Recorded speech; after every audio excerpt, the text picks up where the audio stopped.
Welcome to day 3, the last day of Orchid Private. Seven, welcome again. How are you? I'm great, Derek. Thank you. Excited for this last day, and what an amazing conference it's been so far. Yeah, it really has. I mean, yesterday's session with Audrey Tang and Kara Swisher, super dense. I saw all sorts of reactions to Kate Diem's presentation yesterday. Blew my mind, absolutely. And I saw all sorts of other people saying pretty much the exact same thing on the Yeah. team and obviously elsewhere as well. Can we get a quick thought from you on maybe your favorite part of yesterday?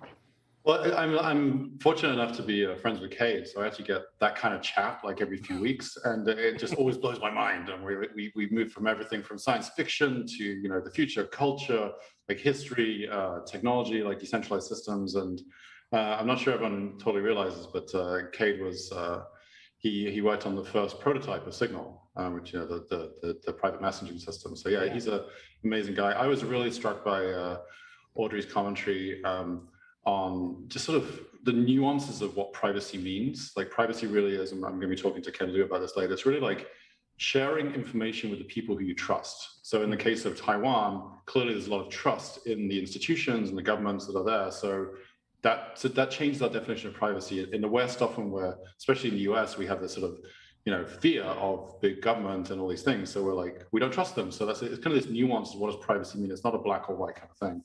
Right. I really enjoyed Peter von Falkenberg and the crew there just talking about all those issues there too. So that was like super fascinating for me. And I could be mixing up the days because it feels like it's all blurring into one right now. But excuse me if I have. I think that was all yesterday. Yeah, I think You're so. right. Yes, it is. It's starting to become Living on more two time important. zones or three time zones, you start getting confused on the days. Like, You're right in the middle of all the action. I think it would be remiss if we didn't mention, on the topic of privacy, we actually just released a new version of the app today, a brand new client app in the App Store for iOS and macOS. And I think the biggest news there is that you can get started with an Orchid account now for just $1, right? yes, that's right. It's very exciting. So, as anyone who's been in the Ethereum ecosystem understands now that the growth of especially DeFi and just the usage of the Ethereum blockchain, which has become really the dominant and most popular smart chain out there, distinct from Bitcoin, but smart contract chain. And that's meant that there's a lot of competition for transactions. And when there's competition, the way the Ethereum system works is you can bid more gas. And so, you want to get a big transaction through in DeFi, you just bid up the gas if you've been doing a big trade. So that's meant that over the last year, we've really seen not just a rise, but a very stable increase in the gas prices. Now, that doesn't mean that with Orchid that the sort of the prices have changed necessarily as to how much bandwidth costs. Bandwidth has cost the same amount, but the cost of constructing a contract in Orchid, which everyone needs to do when they first go get an account, has increased and increased because we have to create a smart contract, and to create a smart contract, we cost gas. So what's very exciting now is that we've extended so that on the payment layer, we're now compatible with other EVM or Ethereum virtual machine compatible chains. Kind of a little geeky, but that's the basic thing. So the OXT smart contract and the provider staking contracts are still in the Ethereum chain, but we're now enabling. What's interesting is that we've chosen as the system for in-app payments, we've chosen XDAI. Now, XDAI is a whole smart chain, but XDAI itself is a stable coin that's pegged against the US dollar. So when you buy using Google, actually we'll Google later, but Not quite.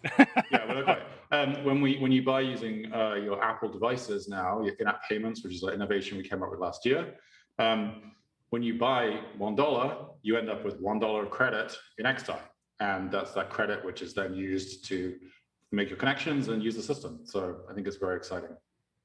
Yeah, I'm sorry if there's a little bit of background noise here. Hopefully, it's not too bad. I'll try to keep So this good. brief. Yeah, so basically, we've got this thing, this nomenclature of efficiency, account efficiency, how many payments you could issue from an account, which was a big deal on Ethereum.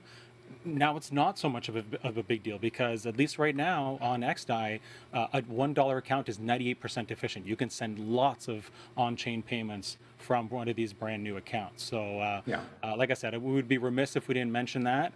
It's a big deal, and we're really looking forward to bringing those in-app purchases over to Android in the near future as well. Yeah, so a little bit about what's coming up today. What are you excited about, Derek? Let's turning it on tables on you this time. I'm really interested to hear this very next panel. Fereshteh Yeah. Forough, Ben Powers, Yele Bademosi. I think it's going to be terrific, and I'm looking forward to your conversation later. Can you expand just a little bit on that? Yeah, well, I mean, before that, I'm also very interested in hearing from my good friend Zooko, who is I can't remember his title. It's a very cool title. I'll have to ask him again. But he started the Zcash project and really got together with the guys building, the ZK Starks and Snarks and all that kind of technology, zero knowledge proofs. It's a very interesting project. I actually was fortunate enough when we were at Pantera to be very early into the conversations there and back the project. So I always love hearing Zooko. I think he's an amazing speaker and a real influence in the space. And yes, I got a chance to chat to Ken Liu a couple of hours ago, and we have a very interesting conversation coming up. He's got a very interesting talk, and for those of you who don't know, he's a prolific science fiction author, as well as many other things, and he's got some very interesting thoughts on privacy and cryptocurrencies in general. Yeah, we got a copy of his newsletter recently. Like, I need to read it again. I got so much out of a super short newsletter that I need to go back and read it again and subscribe. And he may be best known for being the author of the Paper Menagerie. I'm sure lots of people have heard that book. Have heard of that book. But as you mentioned, he's written many other things. So Yeah, hopefully, really... I mean, if you haven't heard of him yet, you're going to hear from him today, and hopefully you'll buy one of his books as well. I'm certainly going to. He has clearly some incredible thoughts to share with us. So without further ado, because we've already gone over time here, I'm going to pass things off to Ben Powers for our first session today. Thanks, Derek. Thank you.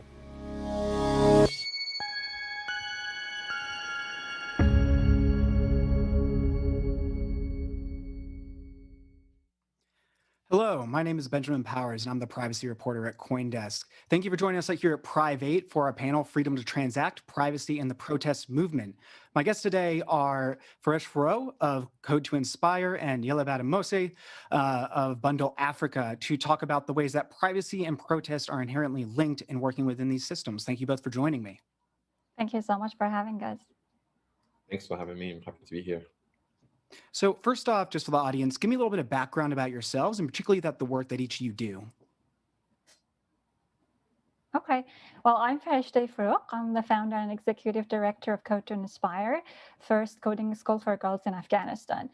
Being born as a refugee in Iran, I was denied to access education, and financially we were excluded from having a bank account. And for refugees, it was very difficult to be a part of the financial system. I moved to Afghanistan 1 year after the fall of Taliban in 2002, where I got my bachelor in computer science, and then I went to Germany, got my master's in computer science, went back and taught as a computer science professor for about 3 years in the university. So certainly being a woman in Afghanistan and studying computer science and technology, it's a very male-dominated culture. I faced a lot of backlashes, threats, and pushback for the work that I was doing, and I had to leave Afghanistan and I came to the US. So for me, it was very important to see how I can help the women in such an oppressive system to gain financial freedom and access the global economy, but also keep their privacy for not being receiving threats, and pushbacks for what they do. And that was the main reason for me that I established Code to Inspire in 2015 to help women learn to code, build their digital careers, launch technology ventures so that they drive economic and social progress in Afghanistan. And since then, we've educated more than 250 girls in our coding and graphic design class. It was awesome. So hi everyone, I'm Yele, the CEO of Bundle Africa. It's a social payments app for cash and crypto. Our mission is to drive the adoption of digital currency across Africa. Currently, Africa has a lot of people that are underbanked or underbanked. And more importantly, we've seen a rise of governments and central banks using currencies in ways that can be seen as oppressive. Essentially, people losing access to their accounts or not being able to even open an account because of associations and things like that. That's also given the backdrop, whereby a lot of currencies on the continent are suffering from devaluation and inflation, with multiple exchange rates depending on the type of relationship you have to governments, with people who are disenfranchised, basically getting the worst sort of financial services and exchange rates. So for me personally, and a lot of people within the African crypto ecosystem, we believe that digital currencies give us the opportunity to exit and gives us a choice to, move into a financial system that is open, that is fairer, and where we're in control of our own money. So, my goal or my mission personally is to, to get as many Africans as possible into crypto, and also, make it as useful, simple, and inclusive as possible. No, absolutely. And I think these are both such stark examples of kind of, in contrast to a lot of the news around Bitcoin in particular, but other cryptocurrencies as well, that really focus on this number just keep going up and, high frequency trading and these sorts of things. But I think the work that you both are doing is really important because it does kind of get back to some of the cypherpunk origins of crypto more generally and decentralized systems.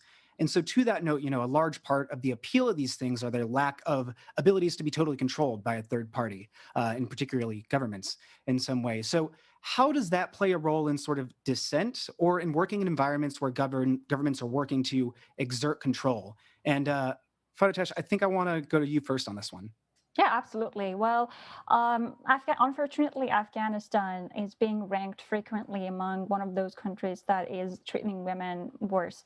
And with the recent data, we say that 52% actually of Afghanistan is under the control or influence of Taliban.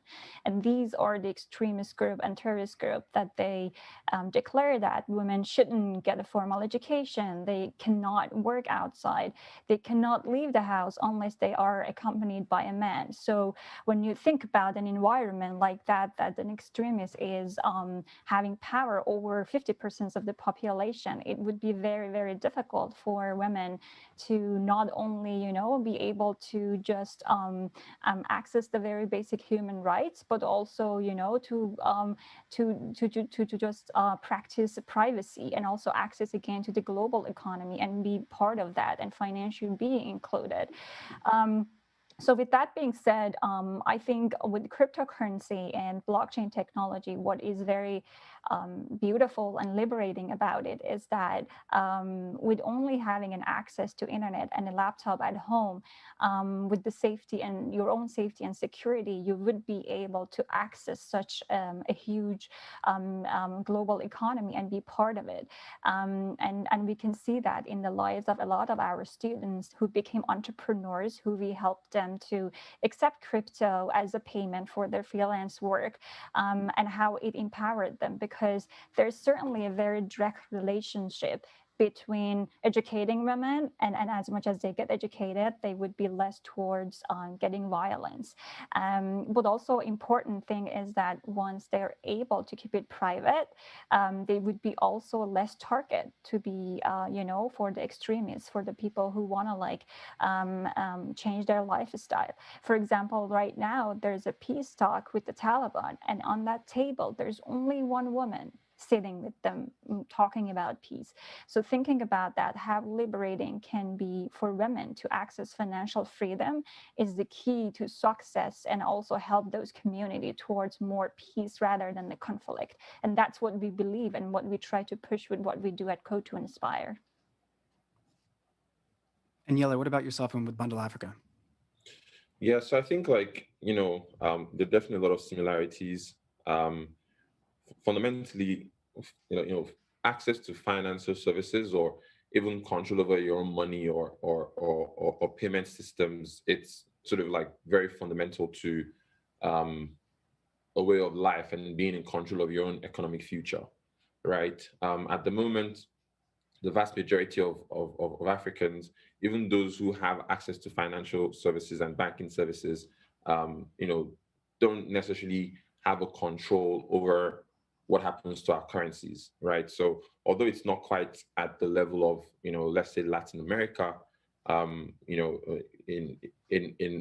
countries like Nigeria or like Zimbabwe, where you have very strong capital controls, people are really struggling with the fact that every single year there is, a devaluation of the currency. And I have this tweet whereby I think every 18 months I quote the tweet, and you can literally see that the difference between the exchange rate between the dollar and the naira has become even worse, right? So there are stories of somebody who had a pension, and by the time they were ready to retire and they got out the pension was basically worth nothing. But at the time, a lot of it was 10, 20, 30 years ago, it was a lot more valuable.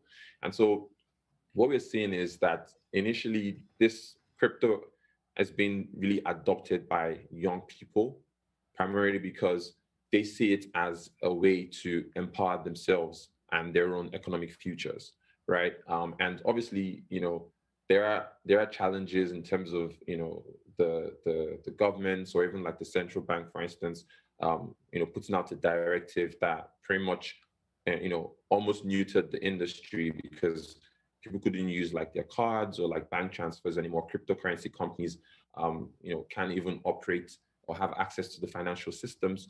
But actually, what we've seen is a true resilience, right? Like the growth of P2P in Nigeria and surrounding countries over the last, 6 weeks has just been tremendous. And even for me as an entrepreneur in the space, it's made me a lot more committed to building decentralized and anti-fragile systems that are truly privacy preserving. Because I think as individuals, the worst thing that you can think about is being targeted because of a choice that you've made about wanting to transact using digital currencies, right? So, as I think about like the future, I really, really understand like the importance of people being able to privately transact if that's because that's like their choice, without the fear of being targeted by like the governments or losing access to people's bank accounts. Right now, I remember when the memo came out, one of the first things that a lot of people were doing was literally selling all the naira and like converting into crypto because we were hearing people's accounts being closed down. So imagine if, let's say, we didn't have access to, Bitcoin or other digital currencies. If the government is saying you can't have a bank or you can't use any financial services because of your choice, like that is a huge impact on your life. Like, how do you transact? How do you get about? But luckily, because we have this parallel or alternative financial system, we have a choice. And so for me, I really, really see digital currencies and cryptocurrencies as a tool that actually empowers the citizens and the individuals. And if I was to go a little bit more macro, is that, I'm very, very big on social change, economic development. And, when I look at other countries across the world, the role of government is very important because they create enabling policies that then drives, economic growth. In Africa, that's the reverse, right? So if we're waiting for our government to kind of create policies that would enable change, we're not going to see any change at all. And that's why over decades of failures. So the idea of sort of decentralized coordination of individuals, without any centralized authority or middleman is a key and a very, very big idea. So for a lot of practitioners and sort of, users of crypto, we don't, yes, there's the price action and stuff like that, but we are drawn to this space because we believe this is the vehicle for social change, yeah. Yeah, and I think you're getting at a really interesting tension there, like the idea of banking and kind of being involved in traditional banking, that is a measure of like control. And it's also a lot of data about our behavior.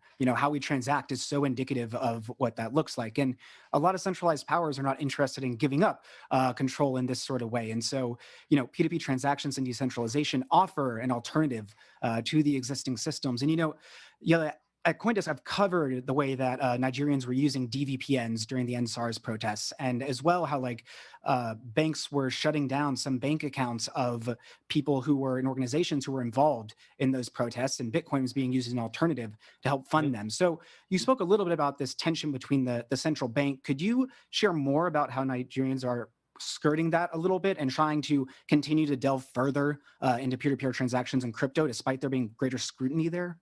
Yeah. So I think like fundamentally, one thing that I've learned is that when something solves a problem, right, no matter the barriers or like how difficult it is, people would go to it because it solves a problem, right? And before the CBN restrictions or like directives, a lot of people were new to crypto, only knew using their cards and sending money to a cryptocurrency company to buy Bitcoin. Now, a lot of people have been making videos, making skits, like just massive education on how to use P2P platforms, right? And the beauty of P2P platforms for me is that it's truly, truly anti-fragile, right? So there are numerous P2P platforms, even in ways that are fully decentralized. Like you have WhatsApp groups where WhatsApp groups, Telegram groups where individuals are like transacting and trading crypto, with cryptocurrency. And, it's very, very clear that like this is not going away, right? Like, because people want an alternative currency or financial system to save their wealth, to pay for dollar obligations like outside of the country. And the only way they can do those things is through digital currencies, right? So I think like, there was a little bit of like social and some kind of cultural education that had to be made, especially for people that are using P2P systems for the first time. But what's happening is someone tries it and is like, okay, that wasn't so bad. And I was able to buy my Bitcoin, and I didn't get scammed. They tell somebody else, and then you kind of build like these trusted networks. There's this system called Dawala.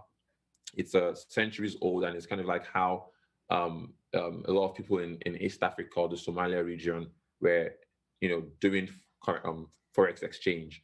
So you will send your currency to somebody locally, and then in the US or in the UK, somebody that you don't know will send dollars or pounds to the account you want to receive it to. And so we're seeing kind of like this sort of decentralized, trustless networks in a way, even without any technology, creating these types of behaviors. So at a product level, I'm always thinking, I'm like, what can we do with like smart contracts to further sort of remove the risk of like scams and stuff like that? But it's super, super exciting because now everybody is like, number one, how do we build more peer-to-peer systems? How do you build anti-fragile systems? How do you make sure that like privacy is secured? And I think like this particular directive just makes the ecosystem stronger as a whole. And Fereshteh, kind of going back to that idea of smart contracts and other things like that, something I get a ton in my work is kind of, like, why does privacy matter, right? If I'm not doing anything wrong, like, it shouldn't be something that we necessarily value in the same way. But I understand that Code Inspire's added, blockchain and cryptocurrency curriculums to your school programs, and you're teaching DApps and smart contracts and some of these things. What is the value of that in this context? Then particularly, like, what does privacy allow for within the context of your work in terms of, not necessarily fostering dissent, but also just being able to exert identity and individuality and sovereignty? Well, when I look at myself and the way I was treated, because I was being vocal in a very patriarchal society, and I didn't have a lot of financial literacy as well to, how I can empower myself. So it was very difficult for me to kind of like know how I can overcome that situation. And it cost me, to leave Afghanistan for another safer place. So but I was like one of the only women who was able to do that. But there's a lot of women in Afghanistan who are not able to, access such freedom. For example, 7% of women in Afghanistan only have access to bank account. And because of a lot of religious and cultural beliefs, and also lack of, trust into the financial system, and also the lack of banks everywhere, and also like women women going outside of the house, especially if it's bank and other places, they may face a lot of verbal sexual harassments, or even sometimes they have to get a permission from their husbands or, you know, brothers and fathers to be able to open a bank account or have some freedom. So I think the beauty of this permissionless system of that enable you to, you know, like be yourself, but also keep it private to yourself is very empowering to women in a country that is being always controlled not only by government, which is mainly men in the power, but also, you know, by the family members. And that was the reason for us that we decided to add the introduction to blockchain cryptocurrency to our curriculum. And it was very interesting to see that it got very popular, that actually a lot of our students wanted to join this class and they're learning it, because we believe that the problem comes from the community. And if you are from that community, you are the perfect person to, you know, address that problem and address that challenge, and especially if it's about women. So we are trying to figure it out how we can not only come up and pave the path for women to gain more financial freedom, help them create products that can help the community to embrace crypto and privacy as well, but also help them to expand their, you know, horizon, and but also again keep their privacy in a way that they won't be, their money won't be, you know, confiscated by anyone. They are the people or the person who are in charge of the work they do. And for that, we are very excited, because not only with this class, we are educating the very, very first group of women in Afghanistan to learn about this technology and this permissionless system, who you can be in charge of what you want to do.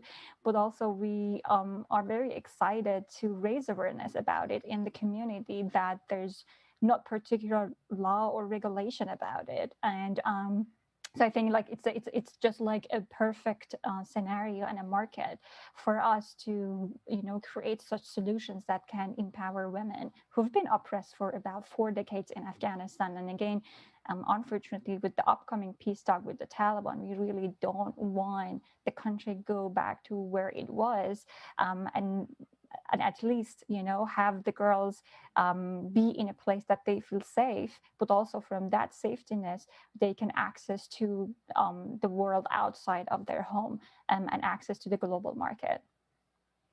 And so particularly with, you know, the growing interest and scrutiny around cryptocurrencies generally, we're starting to see a sort of variety of different kind of regulatory approaches emerge in an attempt to sort of curb maybe its growth in some ways, in some places more quickly than others. But what kind of challenges do you all see on the horizon in terms of continuing this work and continuing to kind of protect people's ability to dissent and protest, and also just counter the existing systems? Well, for us, I definitely one of the biggest challenge in case of sending crypto. We've been accepting cryptocurrency as donations for the organization since 2015, and we want to cover the operational costs, emergency costs. We've said sending the crypto to our mentors, to our students. One of the biggest challenges that we faced was how we can exchange it into the local currency, because even though a lot of our students want to hold some, but they still need cash at the end to, you know, like buy some of the necessity thing that they need. There's a lack of exchanges, and I think in a lot of conflict zone and areas that, like Afghanistan, it's very, very difficult to, you know, like have that and then convert it in a way that you can help yourself. So something like that is very important for us, and we would love to see how we can come up with a solution in a way that we can at least help the girls, because the banking system is failing, and PayPal is not operating in Afghanistan. Western Union is very costly, so it's very difficult. But with crypto, it's very instant. You don't need a lot of documents. A lot of our students, they don't have a lot of documents because either they were displaced from different areas, you know, and either they were refugees coming from other places. So it's very easy for them to have that wallet, and we send them the crypto. And I think for us, just thinking about how we can overcome that idea of like we can exchange it and they can, you know, have more, a little bit of a freedom, it's very important. And Yele, same question to you. What are the kind of challenges you see on the horizon, particularly being in the, you know, with the scrutiny that's going on currently? Yeah. So I mean, I was just listening to what Fereshteh was saying, and I was thinking about what we've built in the last 6 weeks, CashLink, which was a direct response to the CBN restrictions. And essentially, we've managed to build a P2P product for exchanging cash and crypto that can potentially work in any country, and it's not necessarily Nigeria dependent. So as you were speaking, I was just wondering, like, is that something that could be used in those parts of in Afghanistan? Obviously, would require a lot of partnerships, but would definitely love to have a conversation after this panel. And I think to answer the question, I personally believe that we in the space got very comfortable with the fact that you could use your card, or you could use cryptocurrency companies could get bank accounts, and we've forgotten that the at the end of the day, the essence, even the first white paper called it the peer-to-peer decentralized digital payments, right? So we've forgotten the importance of or the issues around single points of failures, around the importance of decentralization, even at the fiat layer. And right now, I think like everyone in Africa, people in Nigeria, we don't have a choice, right? We've had to innovate and will continue to innovate. And I think like these products that have been built can apply in any particular region, right? So for us, it's about building products that are still peer-to-peer, are still decentralized, but very easy to use. And I believe that when we have that, and people kind of like use this product, they realize that it's actually something that works. And then at that point, we're not reliant on the traditional fiat rails or centralized fiat rails to move in and out of crypto. And that makes the entire system anti-fragile. Mm-hmm. No, and I think definitely parts of what I'm hearing here and have been harped on throughout this conference, I think, is privacy is really about power, and the idea of building resilient, decentralized systems that can't be co-opted and can't be necessarily shut down by any singular entity is something that allows for these sorts of cross-country collaborations in a really interesting way. Well, I'm going to close out our panel there. Thank you so much for joining me on this one. Be sure to tune into the rest of Priv8. There's a lot of great content coming up. But Fereshteh, Yele, thank you so much. Thank you for having us. Thanks for having us.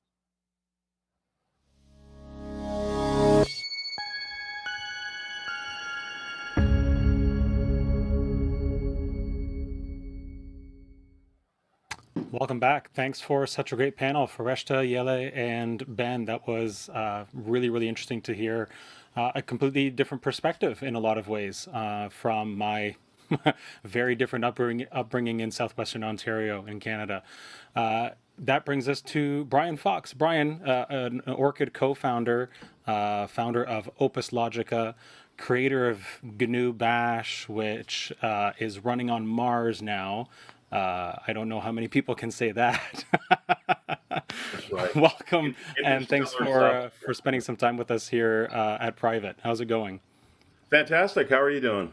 I'm doing really, really well, thanks. It's been Great. an incredible privilege to be the MC co-host of this event, and I guess you as an Orchid co-founder, thanks for helping make it happen with your role that way. I wanted to ask about, your career. I just kind of mentioned it. Like, you've had an incredible influence on the open source community. Some of the pieces of software you've created are amongst the most highly used. You're still active as an entrepreneur. So I had to wonder, what do you feel is your greatest accomplishment or contribution so far up to this point, knowing that, I think you've still got lots of time left and are still having an incredible impact? Well, thanks for the well wishes. You mean aside from my children, what's my greatest contribution? If it's your children, sure, that's great. Like that's the dad thing to say. Is there a professional one that you'd also like to bring up? I'm pleased that I've been blessed and lucky enough to be in a position to work on things that matter to me, and I'm excited that some of the things I work on matter to other people. I don't really look at, quote unquote, my past accomplishments as something that I've achieved. It's more like I'm on a journey and things happen in that journey. There's there are places where I don't succeed at what I'm trying to do, and there are places where I do succeed at what I'm trying to do. And if it adds value, fantastic. Currently, I'm very excited about the prospects of getting open source election systems to actually be in place here in the US and perhaps in other parts of the world. So that's been my kind of primary focus lately as far as a social impact goes.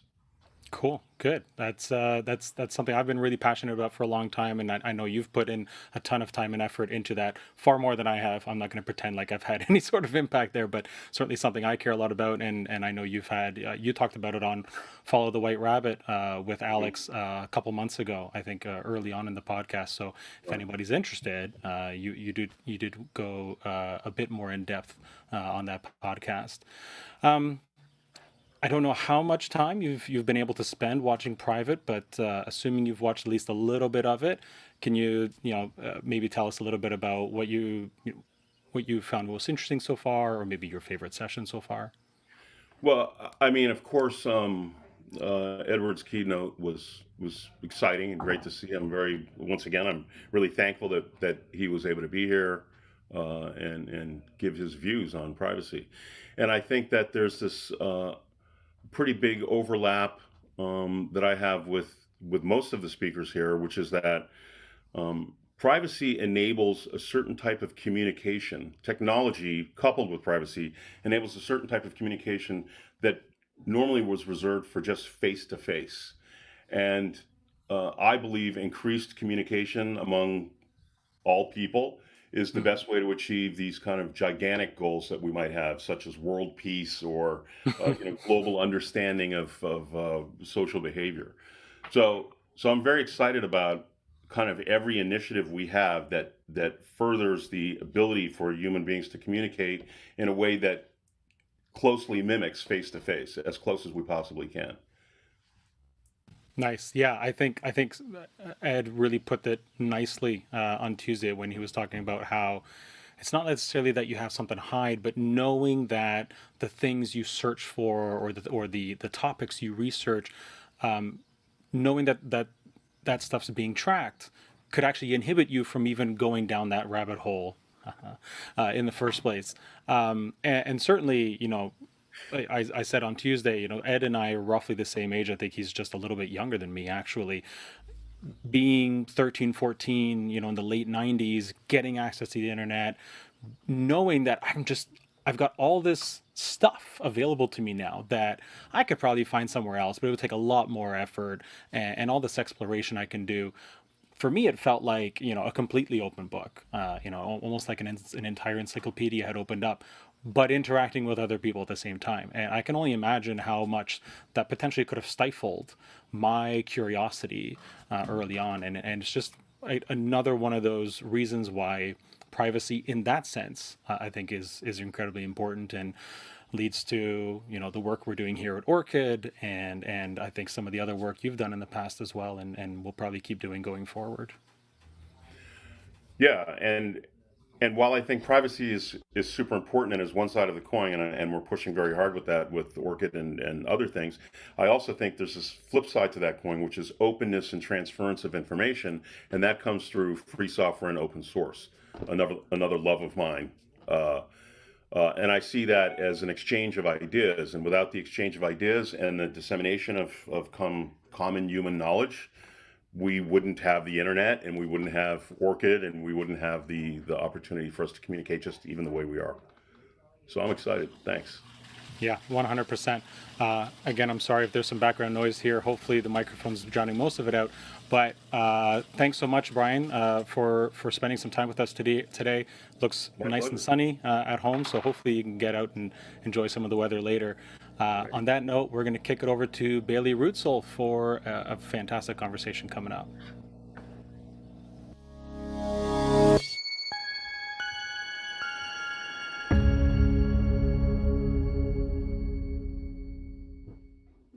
Hey there, I'm Bailey Reutzel. I've been a journalist covering Bitcoin, blockchain, crypto, all of that since late 2012.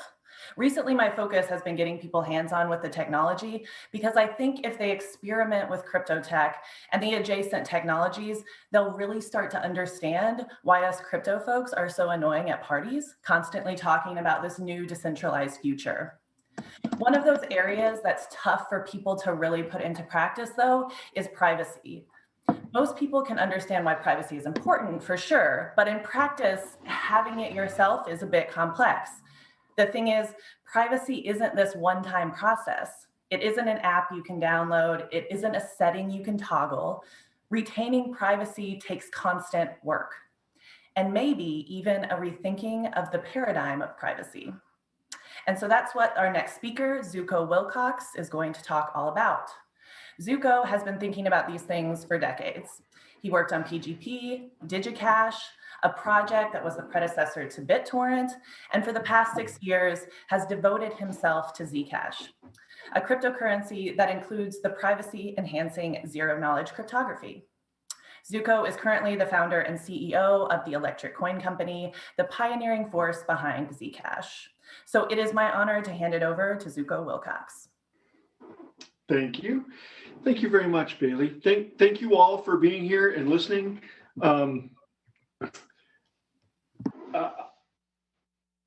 like the part that Bailey said about how privacy in practice is like a chore or complicated or whatever, because I've been thinking about it for a long time and it's very complicated, but at the end of this talk in like 20 minutes, I think I have like a simple, easy, convenient proposal.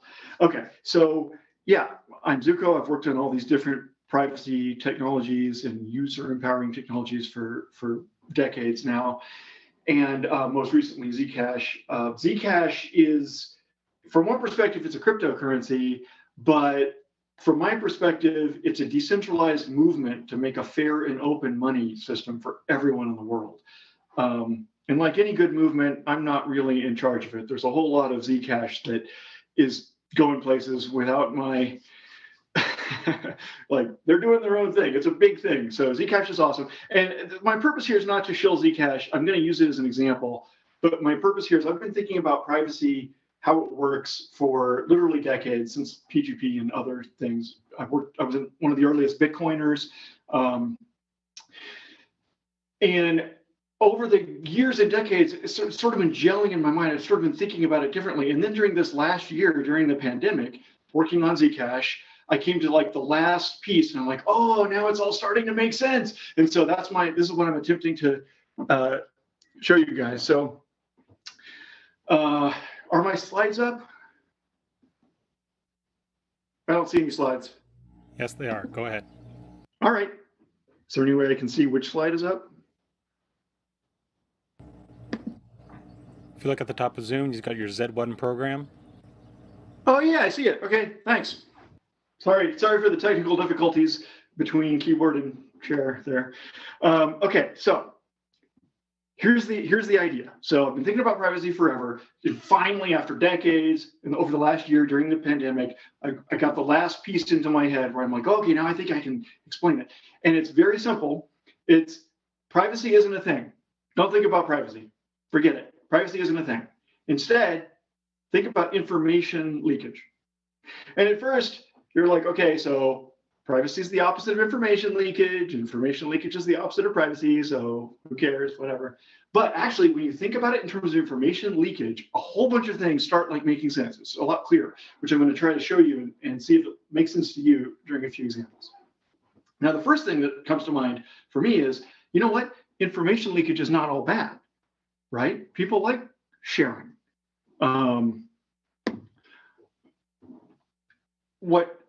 What I've come to is this concept of information leakage helps me separate between the concept of privacy as like minimizing what you share versus the concept of privacy as consent.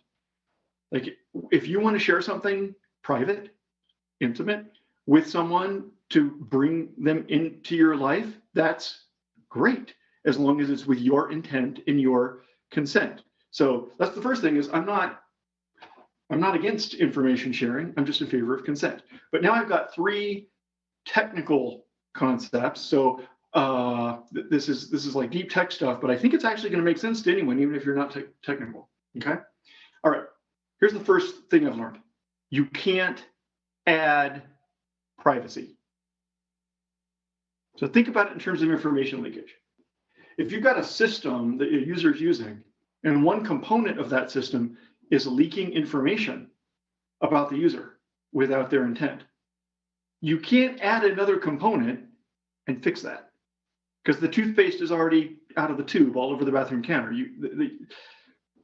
So let me give you some examples from blockchain. So I work in cryptocurrencies and blockchains, and there's a lot of really wonderful advanced technology being deployed in that world.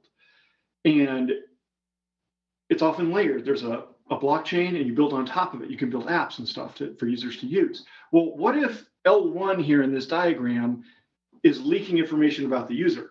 A very common thing that I hear from people who are thinking about privacy as a thing, they say, well, we're going to add privacy. There's going to be a new feature in the next version, or people are going to build apps on top. Like there's a lot of people right now trying to build new layers or new apps on top of Ethereum to add privacy.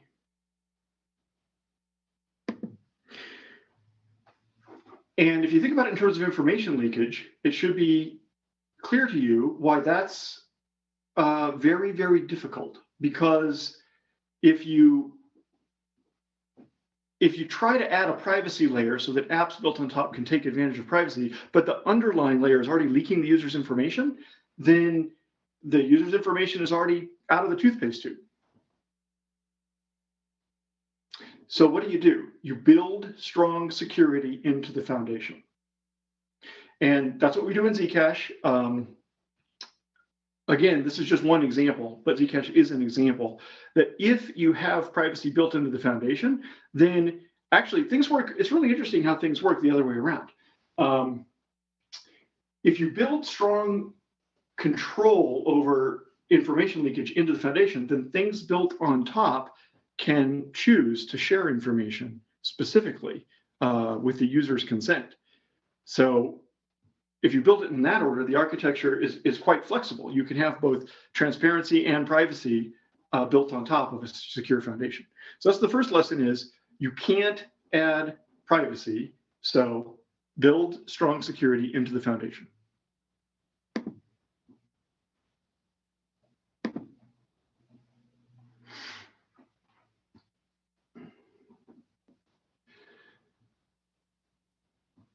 Next, what I've learned is that decoys don't solve the problem. Sending a note to the tech team. So in cryptocurrency specifically, we have this problem that you've got to make sure that money isn't getting double spent. So someone passes off the same money to multiple recipients fraudulently. And Bitcoin's breakthrough was we don't need to rely on some central controller to track everyone's money. Instead, everyone tracks everyone's money. So Bitcoin gave us decentralization at the cost of dramatic leakage of information. And so a natural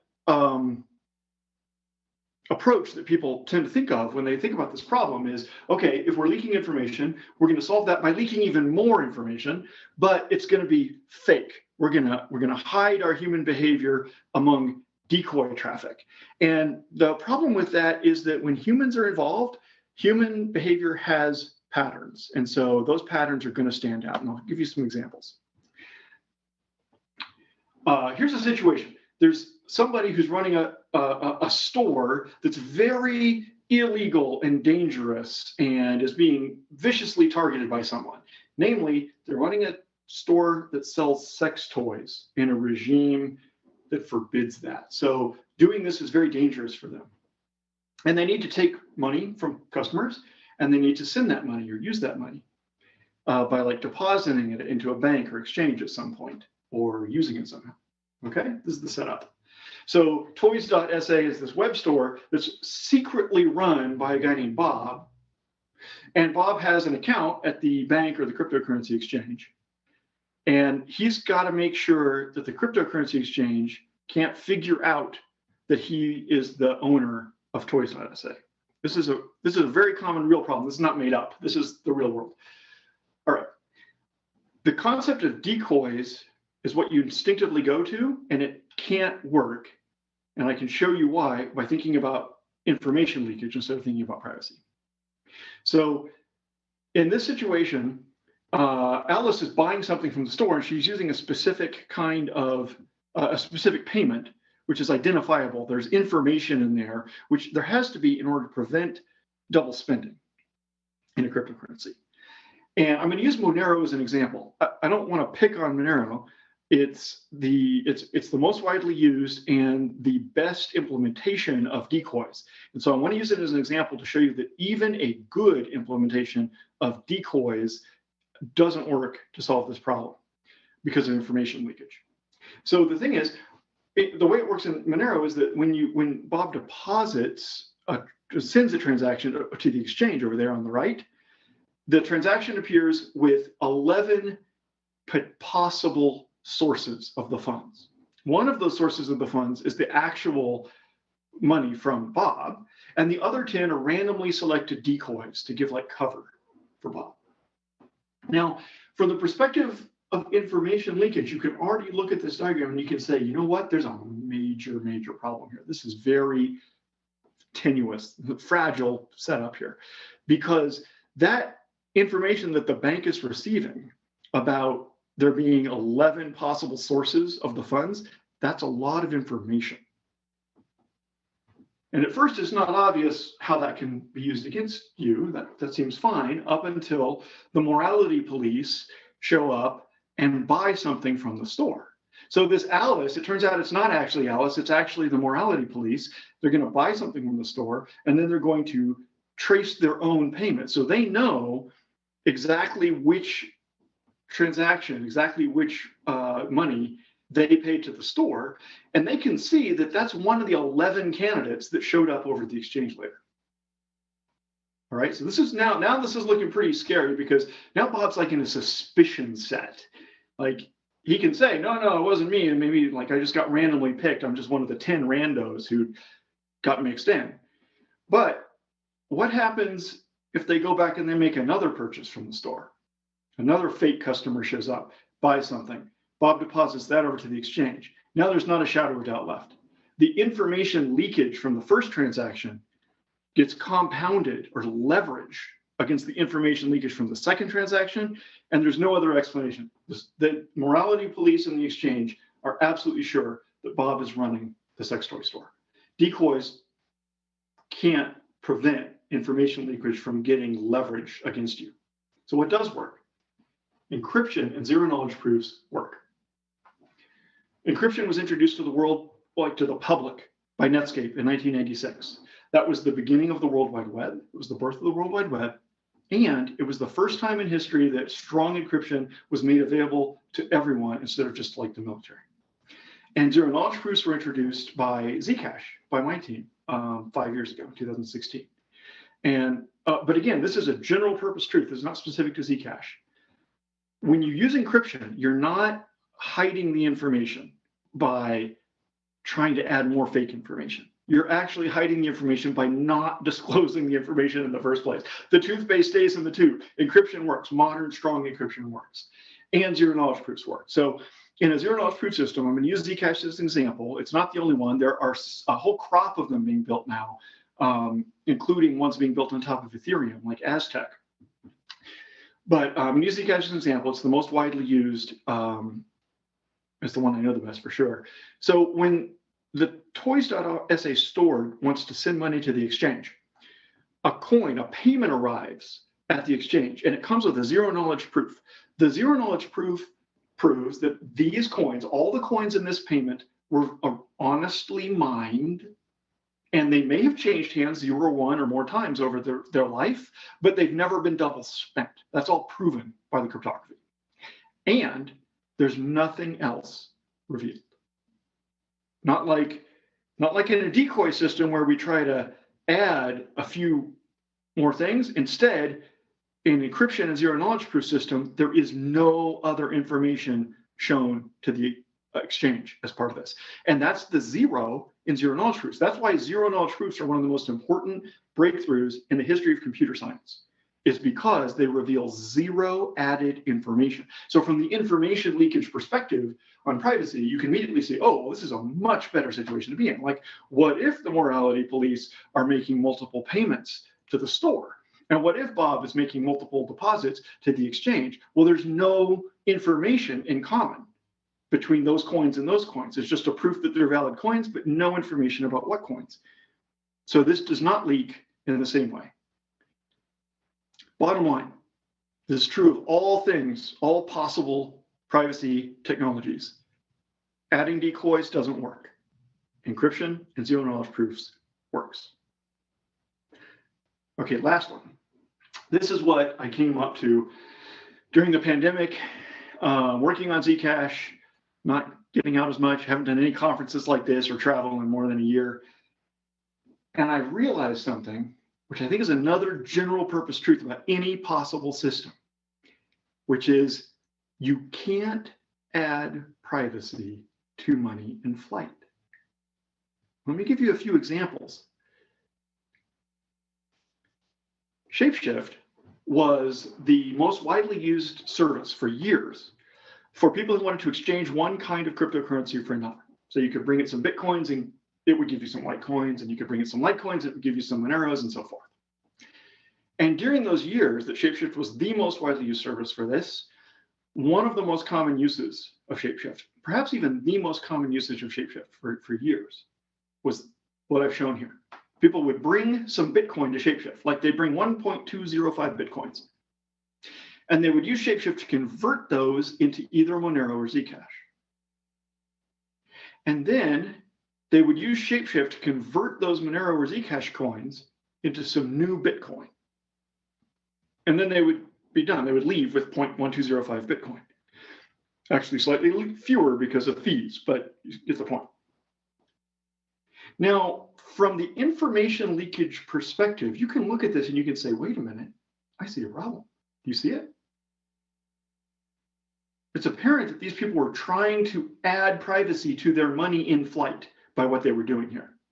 And also, from the information leakage perspective, you should be able to look at this and say, I see why it didn't add privacy like they thought it would. And that is their user behavior of taking 0.1205 Bitcoins and doing something to them and ending with 0.1205 Bitcoins, that already leaked the information about them. The toothpaste is already on the bathroom counter. And it doesn't matter what Shapeshift, Monero, or Zcash do to try to help. The best thing that Shapeshift, Monero, and Zcash can do in this situation is don't leak more information about your user. The best thing it could possibly do is leak no added information about their user. But even if Shapeshift, Monero, and Zcash succeed at that and they leak no added information, it doesn't matter. The information that was already leaked by this behavior is already enough to link their money. So they attempted to add privacy to their money in flight and it didn't work because of the information leakage. So what does work? Well, let me put it like this. Doesn't this same, I'm going to rewind my slides here. Click, click, click. Doesn't this same argument apply to a zero knowledge proof system? I said there's no information being leaked when you get paid in zero knowledge coins and you deposit into the exchange with zero knowledge coins. But actually, doesn't the same argument apply as with Shapeshift? And the answer is yes. So if Bob running the toy store, if Alice buys something for 0.1205 Zcash and then Bob deposits 0.1205 Zcash into the exchange, then yes, that's information. And even if Zcash in the middle does the best possible job of leaking no additional information, it's too late, right? And then of course, if the other fake customer comes along and buys something for 0.098 and then Bob deposits 0.098, it's really like case closed, right? So what's the answer? Is it possible to have privacy in blockchains? And to what Bailey said earlier, is it like a struggle? Is it like trying to outwit Deep Blue at chess or whatever, or is it simple and easy? So I have a proposal. The answer is you can't add privacy to money in flight. Privacy comes from shielded money at rest. Shielded is the word we use in Zcash, but in general, I mean like a zero knowledge system that does not leak any information about the user. Put your money into that zero knowledge system that doesn't leak any information, and you leave it there. So Alice buys something for 0.1205 Zcash, it goes into Bob's wallet, his shielded wallet. Charlie is like trying to like catch this guy. So he buys something for 0.098 Zcash, and that goes into Bob's shielded wallet. So no information got leaked yet. Now it's okay if later you can use your money. Bob can later decide, well, business is good. I need a new couch. So he can take 0.05 Zcash out of his wallet, his shielded wallet, and he can cash out to the exchange. But when he does that, there's not any visible linkage. His human behavior in the shielded wallet is what's protecting him. There's no linkage between the fake purchases from the morality police and what the exchange sees. Okay, so that's not hard. You don't have to try to outwit the morality police. You just have to, there's two things you got to do. A, use encryption and zero knowledge proofs, not decoys. Because encryption and zero knowledge proofs do not leak information, decoys leak information. And B, you've got to have your shielded money at rest. You can't add privacy to money in flight, but if you use a shielded wallet to hold your money, you get privacy. Okay, recap. I've started trying to say to myself, privacy is not a thing. I'm not going to ever use the word privacy. I'm going to re-say the whole sentence with information leakage instead. First thing is, that shows me that I care about consent. I don't care about minimizing sharing. I like sharing, but only consensually. The second thing is, you can't add privacy because you can't unleak information. So you can't add privacy. So you got to build strong security into the foundation from the get-go. The second thing I've learned is decoy, or third, whatever, I've lost count. But the next thing I've learned is this is a really good way to understand why decoys don't work, because there's still information in there. That information can get leveraged. But encryption and zero knowledge proofs, they do not leak the information, so they work. And the third thing I've learned just recently during the pandemic, I've come to think you can't add privacy to money in flight. The most common uses that everyone's been trying to do forever, it's the wrong idea. It can never work that I'm going to do something and add privacy to my money. But fortunately, there's a simple answer. You do get privacy from shielded money at rest. That's what I've learned. So thank you so much for listening.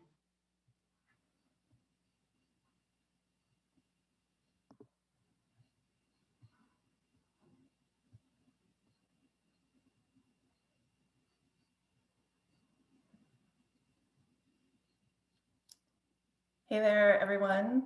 I go dropped off. Hopefully we get back. I'm back. Yeah, okay, great. What was the last thing you heard? Should I say it all again? No, we heard thank you. So that was perfect. Perfect timing for Perfect. you. I just, I want to ask a couple questions. Having heard that. The first one, and I think, look, this is like harmless trolling in all of crypto when people are asking about the price and sort of when moon, but I think it gets at a broader question. So especially as governments and law enforcement officials around the world are sort of voicing their concerns about privacy coins, which has led some exchanges, Shapeshift and Bittrex, for example, to delist those coins. I think the broader question is, where are privacy coins placed in the market today and into the future? In the market? I know a lot about these topics of delistings. I work on that. It's one of my main jobs, is to help regulators, law enforcement, exchanges, banks, etc., understand the laws and how privacy works and how technology works. And we've been very successful at getting Zcash specifically listed on a lot of highly regulated exchanges like Coinbase and Gemini. But in the broader perspective, you're asking about the market. And my answer is, I'm not like an investor or a market expert, but my answer is that what matters is the users and the people. privacy matters, and people know that now. People care. And so in the long run, that's more valuable to people to give them something that lets their intent and their consent be respected over their own personal lives. That's got to be valuable. It's got to be helpful to them. So anyway, that's not exactly an answer about the market. I don't 100% know how markets work, but I know that that matters, and that's why we're doing it. Yeah, for sure. And I think, so that brings me to sort of, it's something we've talked about before as well. So if you keep in mind this concept of consent as it relates to privacy, and you had mentioned sort of a sex store, so I'm going to use that example as well, or like a sexy example as well. But so the easiest way I want to talk about revoking consent. So for instance, if someone sends a nude to their boyfriend and then those two break up, the idea is that the person doesn't expect necessarily that their ex will delete that photo, but they do expect some of the things that they could have done with it to be limited, right? And so I'm wondering, how do you revoke consent once you've already given it in terms of this privacy framework? Mm-hmm. All right, so the privacy framework is, let's think about information leakage instead of about privacy. And in that framework, when you tell someone something, you can't untell them, you can't take it back, but you can ask them to respect how they use it, right? So what it boils down to is that the use case you have of revoking consent about something that you've previously shared, that's not something that can be enforced by computers technologically. So we're going to have to rely on the honor and the goodwill of our fellow humans to say, that thing I told you, would you please? And I'm saying a thing you told someone is, in computer information theory terms, a thing you told someone is basically the same as a picture. It's just information in information theory terms. So you've got to have, you've got to rely on the honesty and the good behavior of others, that they respect how they use information you've previously told them. There's no technological solution to that. Yeah, I want you to start working on that though, Zooko, the technological for that, because it's hard to trust folks. And we've seen big corporations sort of take our consent to our data and misuse it in various ways. And so that's what I'm really worried about in this. Yeah. There's combination technology and social human factors like norms, right? You can combine those two and you can go a long way. But I don't think there's ever going to be like a technological solution that can make it so that someone cannot use information badly after you've already told them. But we can make some progress. But I'll take it to heart. I should be working on that. Got it. I agree. Thank you. Just a little idea from the audience. Okay, and so one other thing I wanted to touch on is I think that something that keeps people from sort of going through this process of figuring out how to be private in this digital world where we're all sharing all this information is sort of this cost benefit analysis that probably happens pretty unconsciously, really. But so take, for example, if I buy $100 worth of marijuana, and okay, in a state where that's not legal, this is maybe a little outdated, but so I buy $100 worth of weed. You rebel. Are the secret police looking for me as sort of that low and seeing that I'm not the drug kingpin? They're probably not. And so I'm like, well, maybe it's not that big of a deal if I don't have privacy. So I guess how would you respond to that? Right. I think that's an excellent question. And I think I agree with you that most people think about it in those terms. And I think there's a really huge reason in the evolution of our society why that's a mistake. And it goes like this. 25 years ago, there was no mass automated surveillance, right? And at that time, people could say, and did say quite reasonably, nobody's spying on me, nobody's tapping my phone, nobody's following me in a car because I'm not a target. And that was accurate, okay? Well, guess what? Everyone's now a target, right? Because automation makes it cheaper to target everyone than to target specific people. Okay, so surveillance is now ubiquitous on every single person, regardless of their background or what they do in their life or if they smoke marijuana. Okay, that's happened. Now, what people are not realizing yet is that the next step is mass automated enforcement.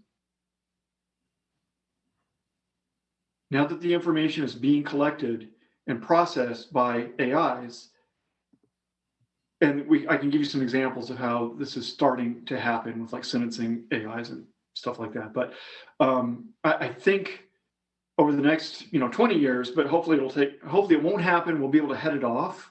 But it could start happening fast. It's already starting to happen fast in China, which is where everybody, regardless of your background, regardless of what you're doing or how important what you're doing is, you're getting not only monitored, but also punished or constrained by the AI. That's happening in China right now. And the only way out is the politically connected who can get like exempted out of the AI. But all the rest of us, especially the least advantaged of us, are suddenly find ourselves in a virtual cage. Yeah, I think that's a really good point. And it's something that I do think consumers or users are going to start seeing more and more of. So yeah, I think that's a fair point, and everybody should be thinking about privacy. Just one last question. I just wanted to ask where you all were at in terms of the ECC moving to a nonprofit form. Oh yeah, so ECC is a company. So I said at the beginning that Zcash is like a movement, and that's also its origin. Like I'm the CEO of a company, and it's very corporate of me or whatever, but that's because when we started this, we were like, okay, how are we going to make this thing global, decentralized, like well supported, easy to use, widely understood? And we said, okay, well, we need a company. We need a for-profit startup with a whole bunch of like hard charging, brilliant engineers and designers and marketers like hammering on it day and night. So that's where that company came from. But the whole Zcash movement was always larger and is still much larger. Like it's probably like my company does like about a third of the, like we spend about a third of the money, for example, that is used to improve Zcash. What was my point? Your question was about switching to a nonprofit. So it's a really interesting story, and I'll try to hurry because we're short on time. The Zcash community as a whole said, we are going to allocate money out of the blockchain to spend on improving Zcash. This is what I think is one of the most promising long-term strategic advantages of Zcash, is that it's self-funding. So that makes it resistant to being captured or like undermined by the fact that there's no money available to support it. Like if that's the case, if there's no money available to continue supporting and improving your thing, then your thing is vulnerable to someone who has the money coming along and taking it in their own direction. Okay, but Zcash funds itself. So the Zcash community said, we are going to allocate a bunch of money to fund improvements and support for Zcash, but you have to convert to a nonprofit. So that's how we got started. Looks like our time's up. I could go on forever about how that works. It's fascinating. Yeah, cool. Thank you so much. It was so nice to hear your presentation, Zooko. Thank you, Bailey. Yes.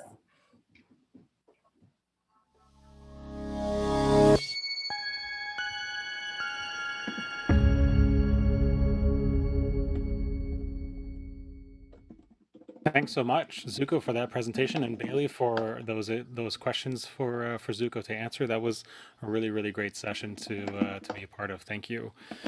We want to take this over real quick to a couple of things. The POAP badges that we've got going on through Proof of Attendance Protocol. Because you're here watching us live, we wanted to use another decentralized project, Proof of Attendance Protocol, to distribute this lovely badge that Chad Soren Harper produced for us. Hopefully you got a chance to check him out on here live yesterday on Priv8. To get this, we need one little tiny bit of information, and that is your email address. If you visit orchid.com/priv8 POAP, you'll get redirected to Airtable. send us your email address. Tell us how you're feeling about Priv8. Hopefully you're really, really enjoying it.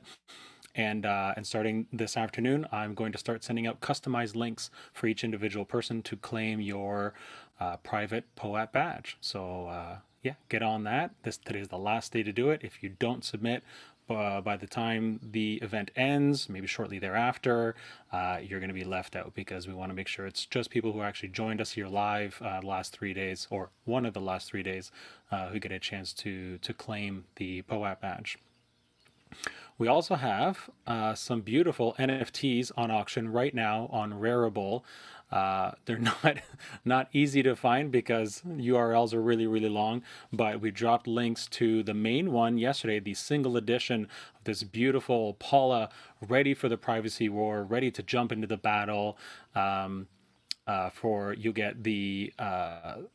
get ownership of the piece of art. Obviously, it will include a physical print, and will give you instructions once you actually claim the NFT to claim a lifetime Orchid account, and how to do that. It'll be the same thing, follow those instructions, ask for the lifetime Orchid account, and we'll get the information on where to send the physical print of that NFT. There's also a variant, 6 of those in total. There's 7, and those are up for auction as well. The proceeds will go to the EFF, Freedom of the Press Foundation, Freedom House, and Coin Center, organizations who are very much at the front of this battle, along with Orchid and many, many others, Zcash as well. And we're really looking forward to seeing these auctions take off and handing those proceeds over. All right, we're running a little over time, so I'm just going to say thank you so much to everybody who's joined us so far. We do want to keep this conversation going. We have a great community on Discord, Telegram, Reddit, some of the other centralized platforms, Twitter, Facebook, Instagram as well. Whatever one you're comfortable with, please join us. We're also going to be doing a happy hour on Clubhouse later this evening, 14:30 Pacific, 17:30 or 5:30 p.m. if you prefer Eastern. That's 21:30 UTC. Yes, 21:30 UTC, and we hope you'll get a chance to join us. The links will go up very, very soon on all of our social media channels. They've already been shared on Telegram and Discord, so if you get a sec and a few hours, join us there. All right, I'm going to pass things off to Ken Liu and Dr. Stephen Waterhouse for our last session today.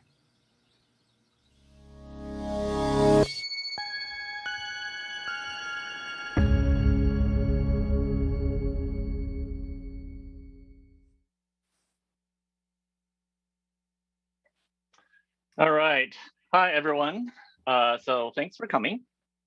And thank you for having me as part of the summit. So my talk is going to be a little bit different from everything else you've heard so far. I'm barely going to use the word privacy, at least for the first part of the talk, and you'll see why. I'm going to talk to you a little bit about how we come to think about fundamental values, which is something that I don't think we talk enough about. And then slowly, I'm going to work my way up to privacy, what privacy means, how do we figure out what it means, and how do we think about privacy in our technology, all right? So a little bit about me. I am a storyteller. So I spend a lot of my life working as a technologist, a programmer. And later, I became a lawyer. And then finally, I became a novelist and a sci-fi writer. And it turns out that all 3 professions actually are the same profession, because in every case, you're building artifacts out of symbols. And these artifacts have to perform certain jobs following a system of rules. And so storytelling ends up becoming a thread unifying my career. And storytelling is something that I'm deeply passionate about and something that we all need to think more about. I'll begin by delving a little bit deeper into the word story. Okay, so the word story that we have actually comes to us from Norman French. And it is not differentiated from history until much later, very nearly in modern times. And as part of that process, story coming to mean a narrative, it displaced the older angles that we had for describing that kind of thing, which was spell. Spell semantically shifted over to mean words with supposed magical powers. I think this is actually a very powerful image to keep in mind. Stories are related to spells. Deep down, they're really magical incantations, and they really are magical. As I will attempt to show you. So, why do I say stories are magical? It's my belief that human beings are not persuaded by logic or data. We're just not. Ultimately, the only thing that we have an emotional commitment to, the only thing that really motivates us, are stories. Stories are the way we make sense of the essential randomness of the universe. You can try to convince people through data and logic all you want, but in the end, the degree to which they're receptive to your arguments depends on the story, how much of a story you and they share, okay? So let me try to illustrate this through some sort of example, okay? So what I want you to do is to take 10 seconds. I'm going to stop speaking for 10 seconds, and you can close your eyes for 10 seconds just to concentrate on some value, some word, some quality that means a lot to you, whether it's patriotism, faith, generosity, honesty, free speech, what have you. Concentrate on that concept for 10 seconds and just see what images come to mind, okay? Focus on that for 10 seconds.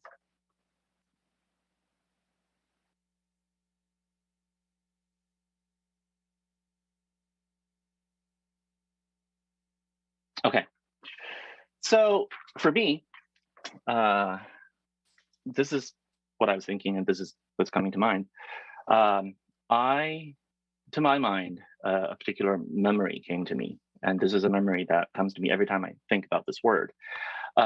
It's this memory of my grandmother when I was a small child, maybe 5 or 4, and I could see her sitting next to the bed, knitting a sweater. And because my grandmother had arthritis, her fingers were very gnarled, and it was very hard for her to manipulate the needles. I could see her struggling with the needles, having a lot of trouble. And in fact, I could see that she seemed to be straining quite a bit. So I asked her, Grandma, does it hurt when you do that? And she said, yeah, it does. So I said, why do you keep on doing it then? Why are you still knitting? And she said, well, I don't want you to be cold.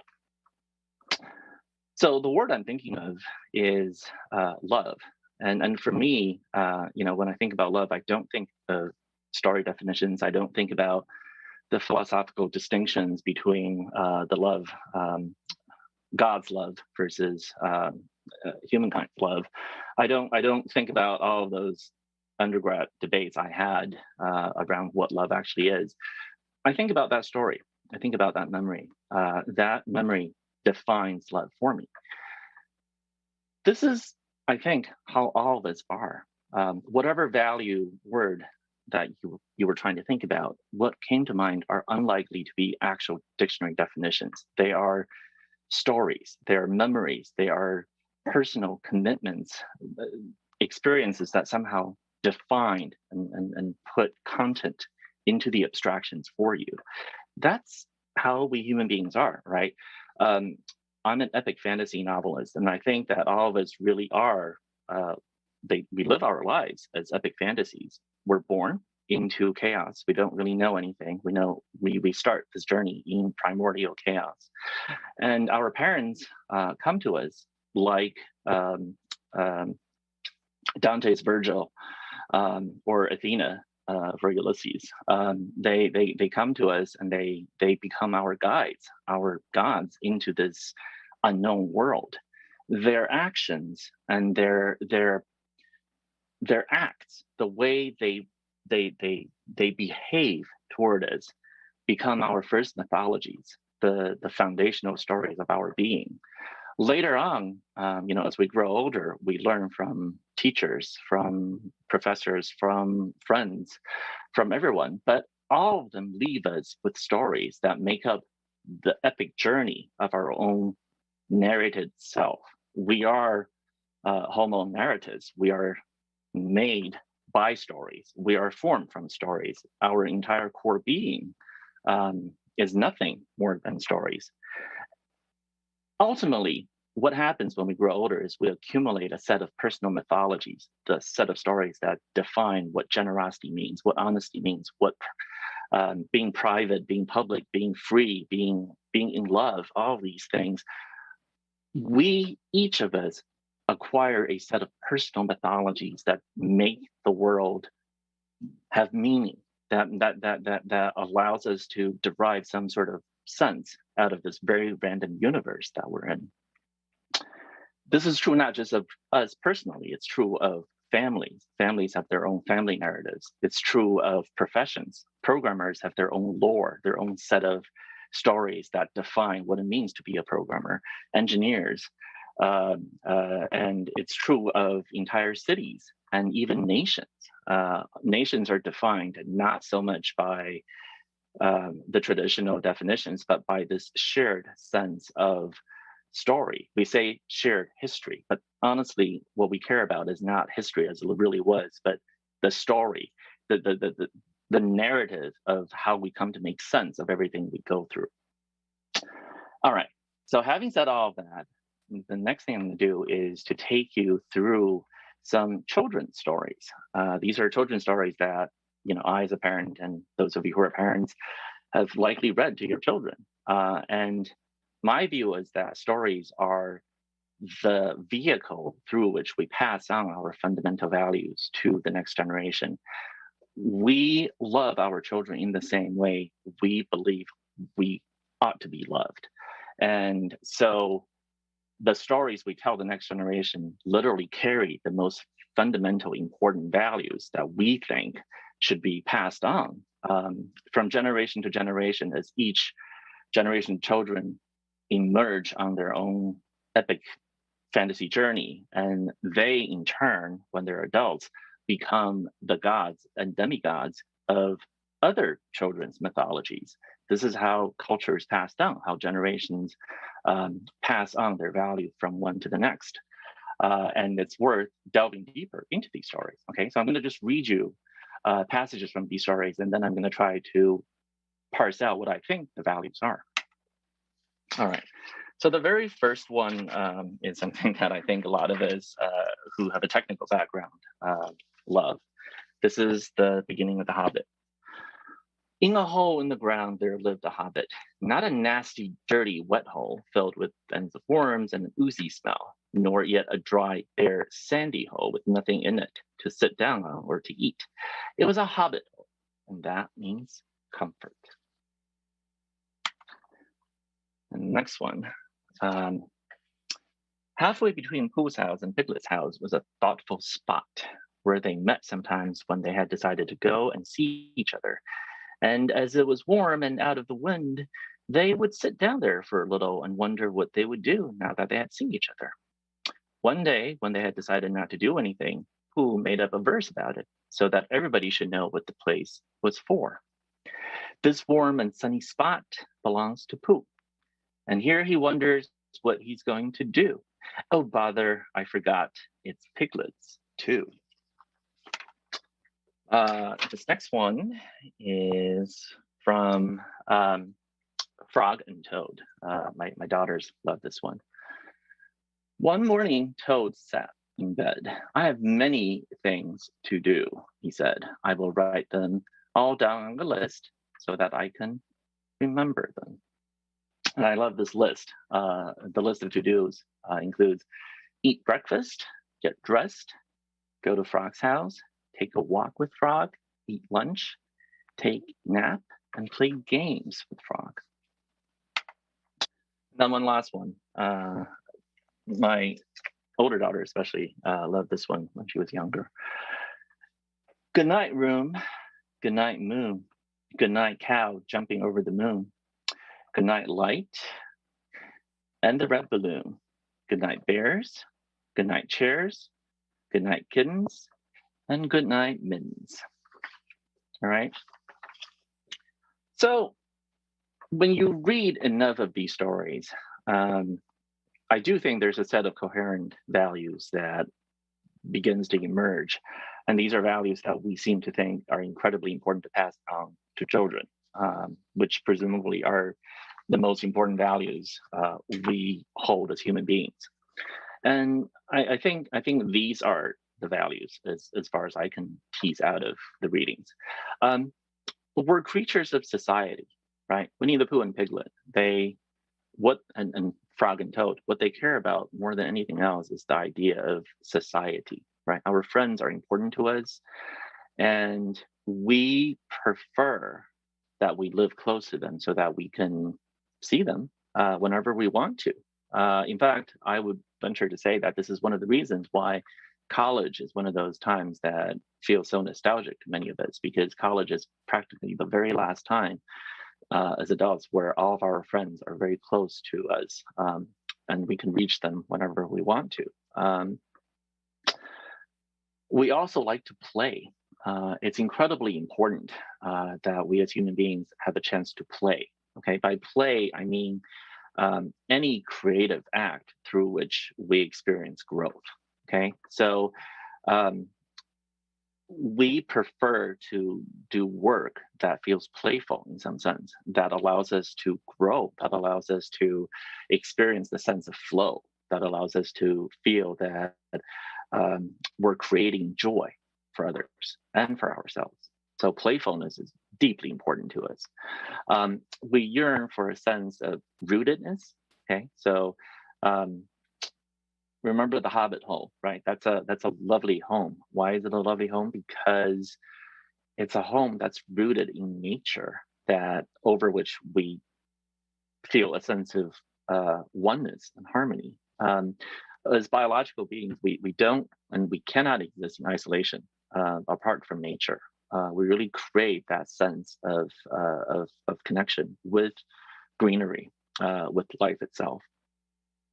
And then that ties into the next piece, which is empowerment.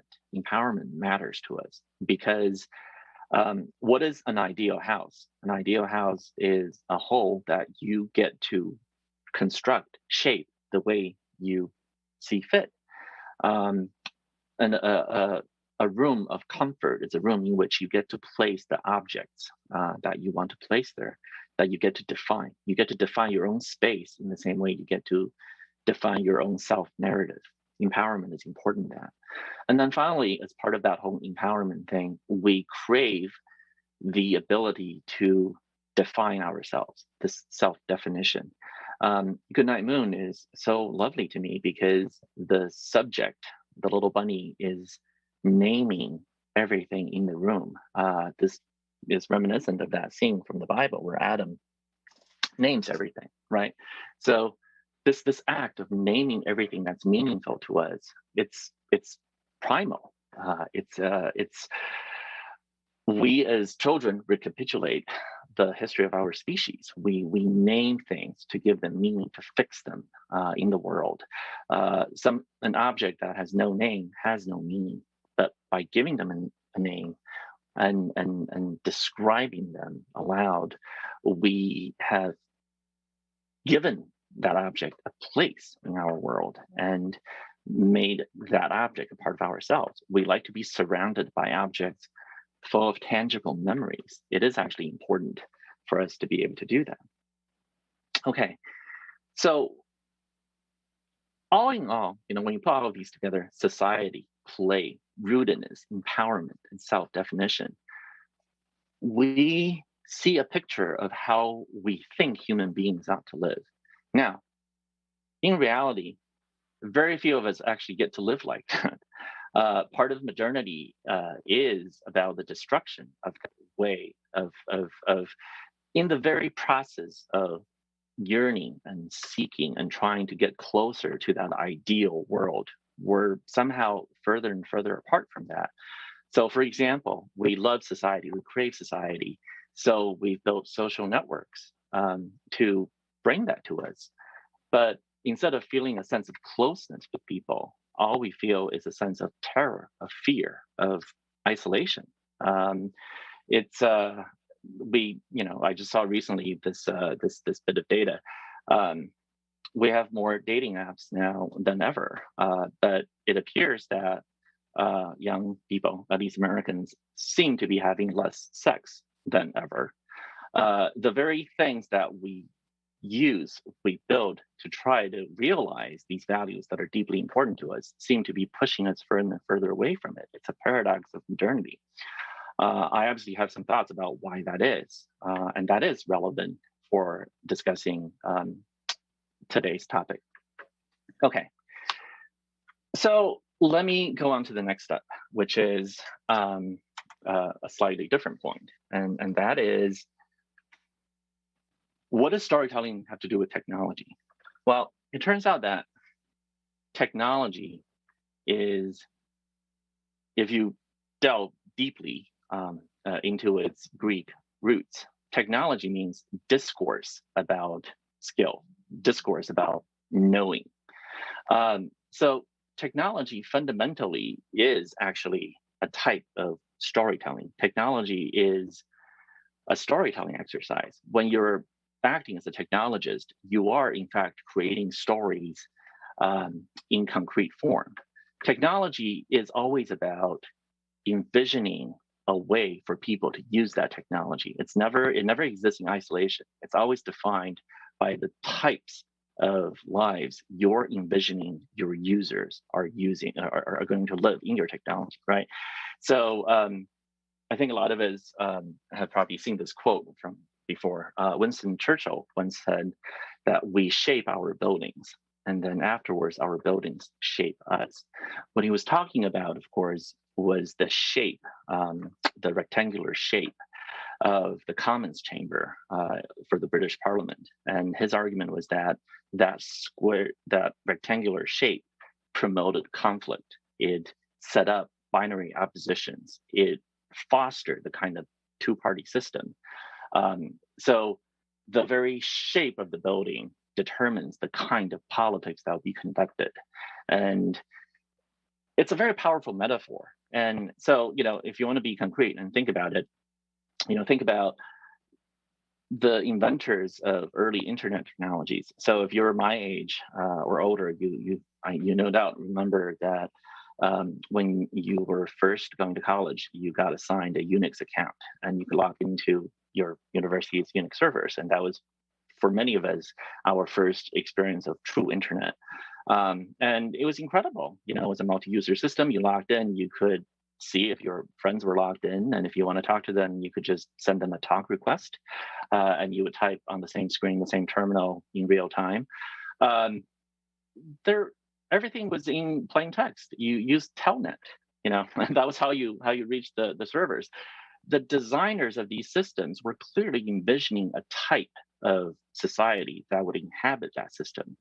It's a society that has some sense of trust. Okay, the permissions were really advisory. You really were there to share. The idea of sharing was paramount. The idea was that this was a community in which people knew each other. They accepted certain norms. They had a certain level of expertise. Brian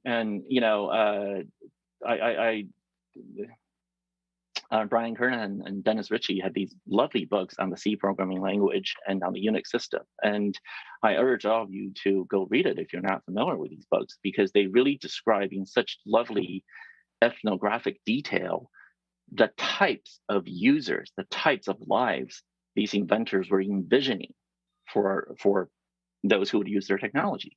So technology is storytelling. When you invent a technology, you're really telling a story about how people ought to behave, okay?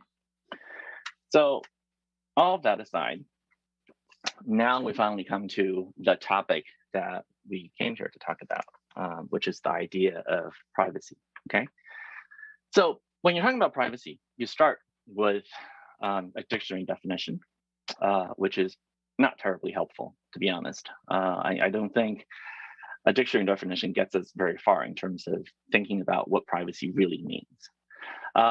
And of course, if you're a lawyer like me, then you think back to Warren and Brandeis and their famous law review article, The Right to Privacy, which in some ways defined the modern idea of privacy.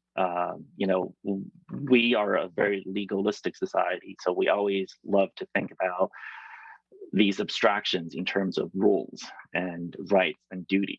So Warren Brandeis, when they thought about the right to privacy, they talked about 4 types of harms that could come from privacy invasion. And many of these obviously are still relevant to us. But again, I don't think they get us very far, because these words, they're malleable, they're capable of being stretched and twisted in one direction or the other. And the reason why we have so much trouble agreeing with one another or understanding one another when we just talk and argue in abstractions is because before we can unpack a piece of text for meaning, we actually have to pack it with our own assumptions, baggages, our own experience of life, our own set of personal methodologies that I was telling you about, okay? So all of us come to these words. What does embarrassing mean, okay? Each of us has a particular story about embarrassment, about what it means. And because we all have different stories that give content to these words, oftentimes we talk past one another, okay? When you talk about words like privacy or freedom of speech, your perspective on what this means is very different depending on whether you've been a victim of some sort of online event, let's just say, or if you were an instigator of one of these events. Your perspective of freedom of speech is very different if you're a self-professed troll, where you believe that trolling is an important part of speaking truth to power, versus if you're someone who has been on the other side of it and you view trolling as deeply unethical. Because of our own different stories and different experiences in coming at this, we're motivated by entirely different stories about what privacy actually means and what are the interests we're trying to protect. So what I think all of us need to do as technologists that we have not done enough of is to think back to this whole idea I've been pushing all along, which is technology is a form of storytelling. Stories discuss, describe, and envision ways of living. We are defined by our stories. All we are, it's just sets of stories. And finally, in order to make sense of these contentious issues and trying to make sense of what privacy really means and how to protect it, we need to think about what are the stories that are motivating us to do the things that we do, and how do they play into the values that are fundamentally really that really matter to us, right? So go back to those values I was talking about earlier: society, play, rootedness, empowerment, self-definition. How does privacy, the story about privacy you tell yourself, impact each of those things? Is it about empowerment of the individual's self-definition, right? So let's take self-definition as the value, the axis to think about. One of the ways that privacy, for me, impacts on that is the whole idea of the right of you to shape your own personal narrative. Now, that right is not absolute, but it is important, right? All of us grow and change over time as individuals. There are opinions we held at one point when we were 13, 14, that we would be embarrassed now in our 20s and 30s. And opinions we hold as in our 20s and 30s may also end up being embarrassing to us when we're in our 40s and 50s. If you are someone who has never experienced that, then you're among the very few. And you're also, I also feel bad for you, because that means you've never grown, you've never experimented, you've never tried anything. But if you dare to try things, you're going to make mistakes, and you're going to hold opinions and say things that you, as an older person, you would not say and think because you believe it's wrong. There is a sense in which we should have the right to maintain the privacy of things that in the passage of time ought to be forgotten. If you say something harmful and mean to a childhood friend, you would not expect those things to come back to haunt you once you're in your 40s and 50s, especially if you've changed, if you genuinely fundamentally changed and you no longer are the same person who did those things. There's a sense in which our discussion about privacy really doesn't encompass that, because part of the way we build our technology is we have collapsed all time and space and all context, okay? Anything you say as a teenager will remain there forever, and it will be brought up by those who simply do not like you later as a way to discredit you, even though that person may be an entirely different person than the person you are later. It doesn't really matter. We don't seem to have a way as human beings to establish those rules. If we see them in front of us at the same time, we tend to deal with them at the same time.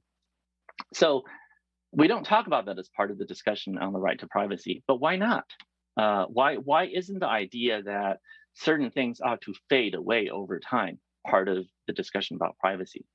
Why is it that we always talk about privacy in terms of the public-private distinction? What are the stories that motivate that whole view of the public versus the private? What are the stories that allow you to empathize with certain individuals as victims and not with others?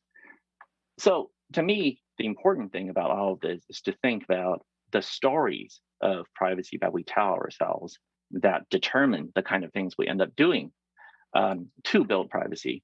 It's important for us to think about how do we build the technologies that will foster the visions of privacy that actually motivate us, and how do these stories ultimately shape who we are and what kind of stories we can construct for others. In the same way that technology is a storytelling activity, it's also a meta storytelling activity. It fosters the individual self-narratives of all of us. You know, each of us get to define our own epic fantasy about society, about play, about rootedness, about empowerment, about self-definition. Like I said earlier, we start out as children who don't know anything. We require our parents, our teachers, mentors to make sense of the world, to show us what love is, what courage is, what speaking one's mind is, what it means to build something. And later on, we pass on those values to those who come after us.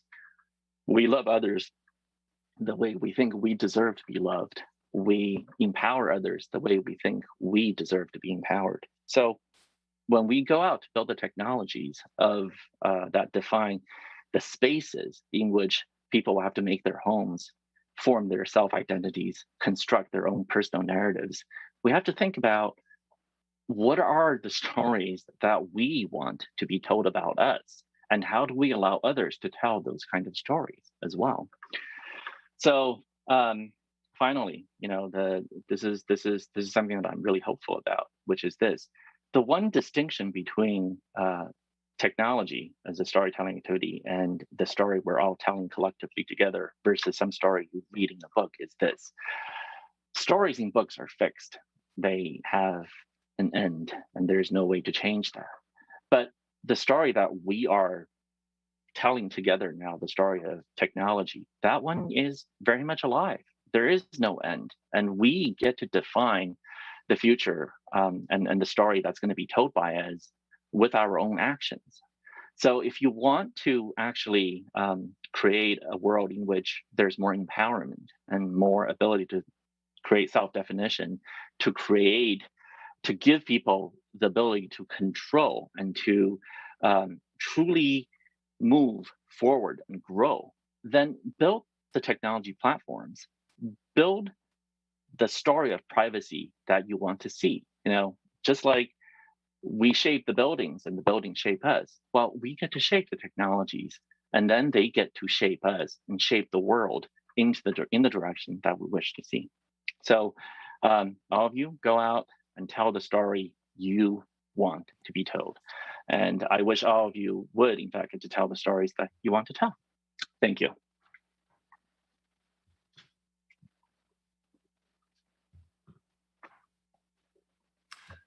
Thanks, Ken. That was amazing. I love this concept of storytelling and technology as storytelling and our lives as stories. Just a quick kind of background, because I didn't get a chance to introduce you earlier, so I'm just going to very briefly. So Ken, thank you for joining us. Ken is many things, and my original experience of you is as a science fiction author. I read a lot of science fiction, and I've read quite a few of your books, although I think I've barely scratched the surface in terms of your actual works that you've done. Ken is the author of many short stories, but also what he calls a silk punk epic fantasy series called The Dandelion Dynasty. His story, The Paper Menagerie, was the first piece of fiction to win 3 literary awards, the Hugo, the Nebula, and the World Fantasy Award. So with that, well, let's dive into some fun conversations about stories. I guess, first question is like, what's your story about how you think about privacy yourself? Like you talked a little bit, kind of like as a culture and so on. Like when you think of being private in your own life, and think about that from the real world and the virtual world, kind of digital versus everything else. What do you? How do you live your kind of truth in that? It's this is an incredibly difficult question to answer, actually, because part of my talk is also about the ways in which our ideals are so far apart from the lived reality that we actually have to go through, right? So many of us know and realize and want that connectedness, that rootedness, that sense of society with our friends, but we don't seem to be able to reach that kind of life. And it's the same thing with privacy. Many of us know in some sense what we ought to do to maintain privacy, to be able to live the sort of empowered, self-defined life we want to live. But in practice, we can't. I mean, I end up allowing myself to sign up for social networks that follow me around. I end up using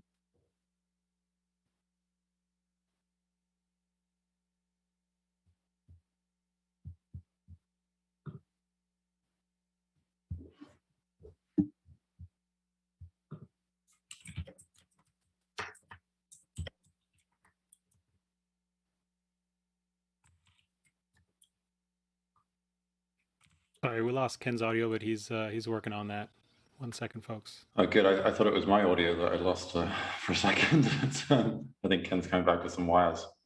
All good, Ken. We'll just hang out here for a second.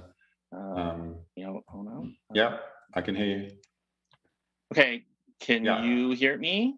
Yeah, no? wires are the trick. We got you. I can hear you. Derek, we good? Yeah, okay, cool. I can hear him. Yeah. Just Okay, how about now? Yeah, perfect. Back? Yes. Back. I can't hear you for some bizarre reason. So hold on a sec. Let me fix this. So sorry, give me 30 seconds to retrieve another pair of headsets. So I'm going to talk a little bit just as Ken's getting ready. One of my favorite stories, which I was talking to Ken earlier today about, is a story. It's a short story called Byzantine Empathy. Okay. And Ken, you good? Can you hear us? I can hear you. Can you hear me? Great. We can hear you too. I was just doing a little ad lib while you're ready. So yeah, we'll talk about that in a minute. This is technology. The Yeah, more we need advanced something is, the more you have. Yeah, anti-fragile. But luckily, I was prepared. I had other backup systems. You see, backup systems are important. But this is good because now the audience realizes that we're humans and they can relate to us. Like we also have these problems. No matter how advanced something is, and yeah, this always happens. So anyway, go back to my earlier point. I know what's good for me, but I can't seem to resist the temptation to do things that I think are terrible. And I think that's actually one of the mistakes we make about the whole privacy narrative. We always make it into something about the user's fault. It's always the user who must make certain choices in order for things to work. But it can't be about that. As I was saying, it can't just be about let's present the most horrible things possible and let's tempt you into it. And we require every user to become the most thoughtful, advanced technologist possible and to think through all the consequences. And every decision when you make it, you must think through how I will feel about this when I'm 30 years older. That's just not human. That's not, it's neither realistic nor is it moral to really make that kind of decision the default rule. We really have to foster and think about how do we build our technologies in a way that preserves context, that gives people control, that tries to minimize the potential for harm. Do no harm, I think ought to be the rule in technology as it is elsewhere. Yeah, I think it is such a challenge. I'm also guilty of being on Twitter, being on Instagram, doing things that you do to be part of society today. And I have friends who opt out of these things, and they're still friends, but I don't get to share these moments that they'd be sharing otherwise.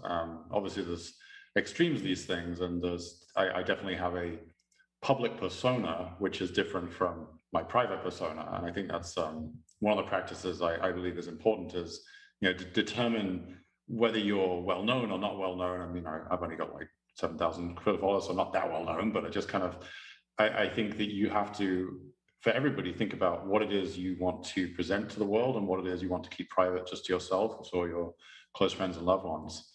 I'm going to switch gears a little bit here.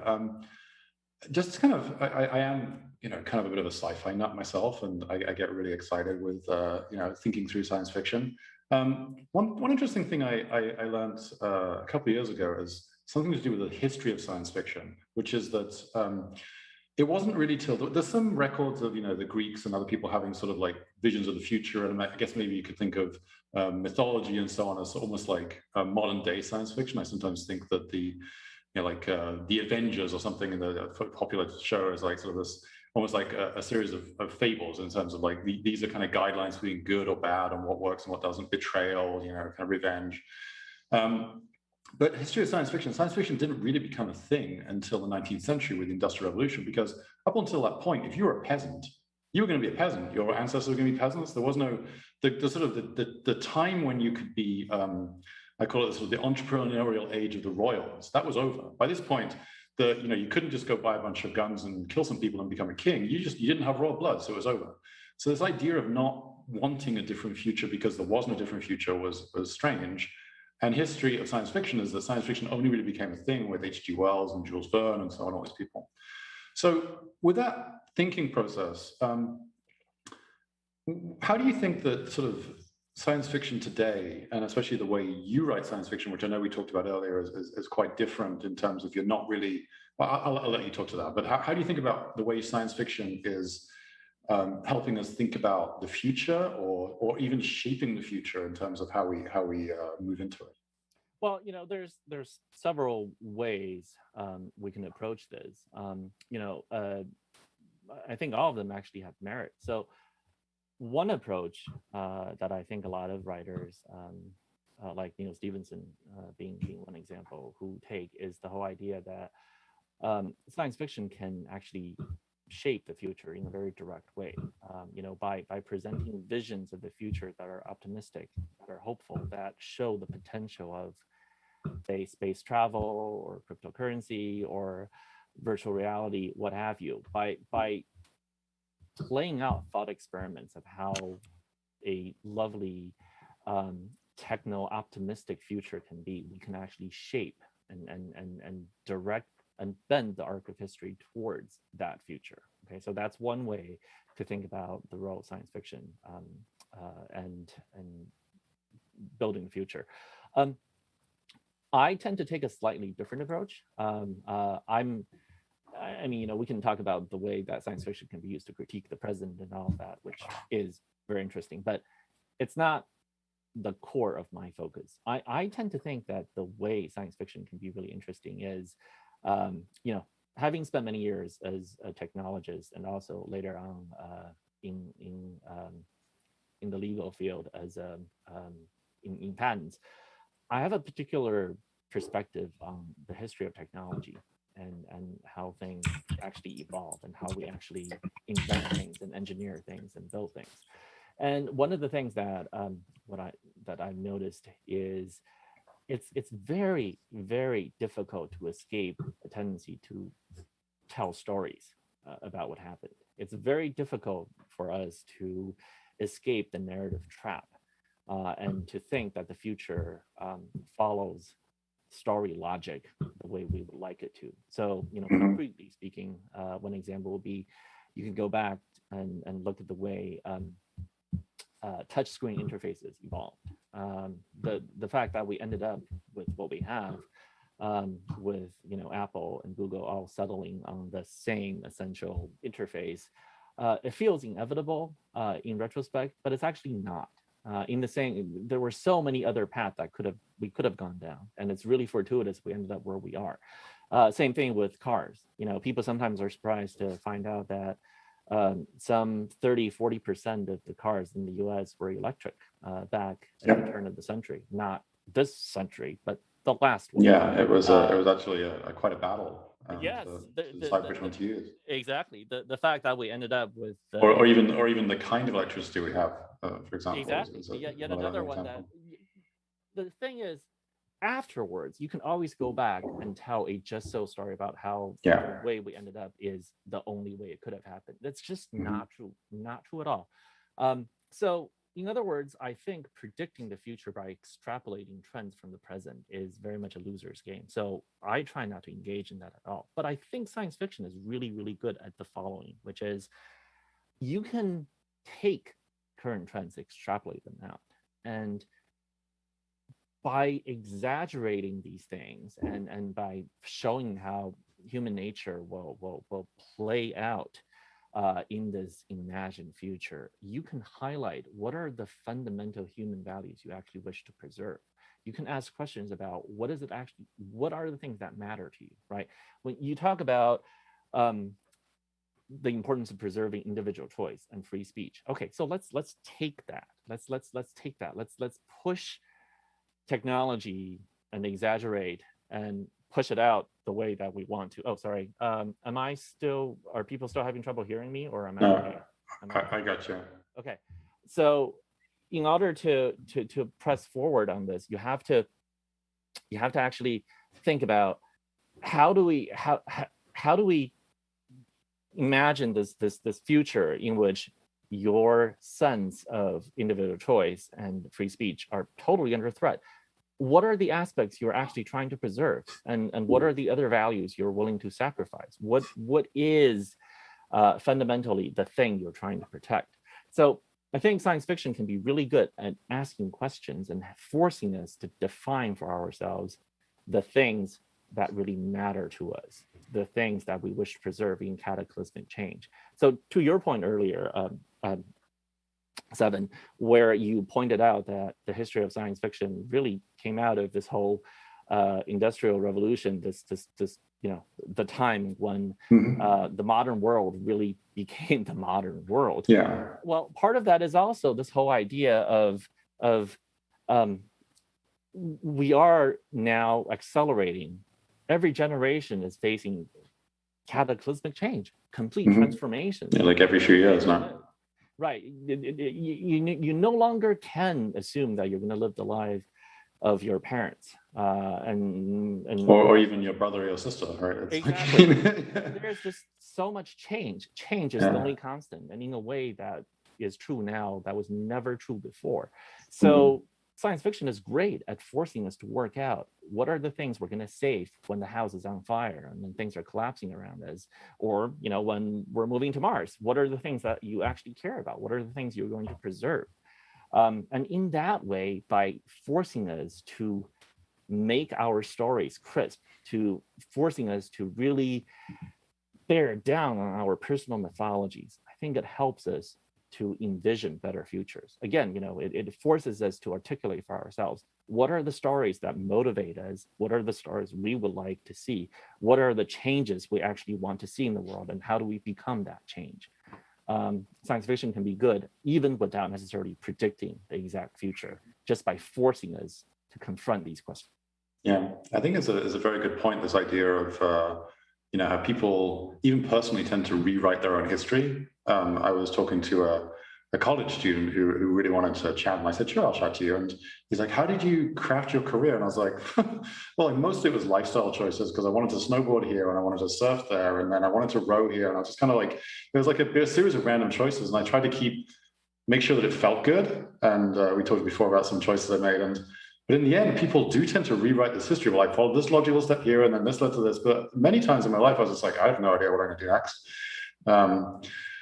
I want to switch gears now briefly. We'll be short of time. I just want to kind of really dive into some of these other areas that I think are related, and we'll knit them back together. I want to switch into decentralized systems and cryptocurrency. I'm going to read a short piece to give you a break from talking. Thank you for eloquent words, which is a piece from a story you wrote called Byzantine Empathy. And this talks about a cryptocurrency, Empathium, which was developed essentially to disintermediate charities. And I'm going to read a quote. The array of custom-made ASICs in the humming rack along the wall was devoted to one thing: solving cryptographic puzzles. She and the other miners around the world used their specialized equipment to discover the nuggets made of special numbers that maintained the integrity of several cryptocurrencies. Although she had a day job as a financial services programmer, this work was where she really felt alive. It gave her the feeling of possessing a bit of power, to be part of a global community in rebellion against authority in all its forms: authoritarian governments, democratic mob statism, central banks that manipulate inflation and value by fiat. It was the closest she could come to being an activist she really wanted to be. Here, only math mattered, and the logic of number theory and elegant programming formed an unbreakable code of trust. So that's from your story, which I read, like about a year or so ago, maybe more, and just re-listened to on Audible, because time is short nowadays. I just try and stream the stuff, even though I prefer to read. Without going deeply into that particular story, which is fascinating, can we talk a little bit about how you think about, I know you have an active interest in that space, how you think about the sort of the movement, if you kind of call it that, sort of general industry that's developed, these communities, without kind of like a history of this thing, but like, where we've been, where we're going, like, and also that kind of question I had to Edward Snowden also is that, kind of what's your call to action for this thing? And the people, like myself and my team and other people many of the speakers, Zooko and so on, what's your call to action as far as like, how should we think about what to do next? I go back to, again, the fundamentals. What are the values that really matter to you? How do you remain human in the face of modernity and cataclysmic change? I think cryptocurrency, especially in particular Bitcoin, is uniquely interesting because I think that decentralization aspect has not been emphasized enough. And I don't think a lot of the mainstream coverage of it really is helping people to understand it. A lot of times, when I see these blockchain projects, a lot of them are actually not properly decentralized at all. They seem to be missing the point of blockchains. And decentralization is key. And it's a story that you see played out again and again. One of the things about the contemporary world, even in just the last 5 years or so, is this rise of leaderless mass movements. You see more and more of it. But those of us who are familiar with, cryptocurrency and Bitcoin in particular, know exactly what it is. Bitcoin itself is a leaderless movement. That's very key, that there is no leader, there is no central authority, there's no way to define what it is. What it is the math. And if you want to participate, you actually have to just do the work. That's all there is to it. There's no magic. There's no, gatekeeper. There is no door. You just have to get in there and do the work. And everything is done. You don't need to trust anything. There's no narrative, if you will. It's one of those stories where the defining feature of the story is that it's aggressively storyless. You go in there and you just follow the voting protocol. That's all there is to it. You do the work. You get it. There's something deeply attractive about all of this to us, because I think the decentralization movement is very important to making sense of modernity. I think going deeper into what ails all of us, whether it's social networks, disinformation, the tendency to press everyone to think the same way, what have you. The root of all of this is this sense of building things that are too big, that are not human scaled. We seem to have fallen into this worship of the super scaled. A supply chain is not a supply chain unless it's global. The business is not a business until it has become so specialized and so dependent on the global network that it's incredibly fragile. As we've all seen, right? The more you globalize things, the more interconnected you make everything, the more fragile you also make the whole thing, the more you put everyone at risk, and the more you force central authority on everyone, leaving little room for all the things I care about earlier: empowerment, self-definition, sense of connectedness. Society doesn't mean you are connected to everyone in the world. Society means you're connected to those you wish to be connected with. You're connected and share a context with those who understand your stories, who are part of your personal mythology. We are pushing further and further away from that ideal by the relentless pursuit of efficiency and scale. I would much, much prefer that all of us try to push things into more local, more defined, more skin in the game kind of contexts. Like shopping local, or like, kind of farm to table. Do something locally. Help your local community. It's building things rather than trying to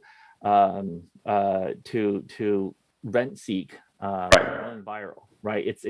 I believe that you have to go local and try to build things, create things, because those of us who have built things realize this. It's so much easier to sit there and point out all the faults with something than it is to actually build something.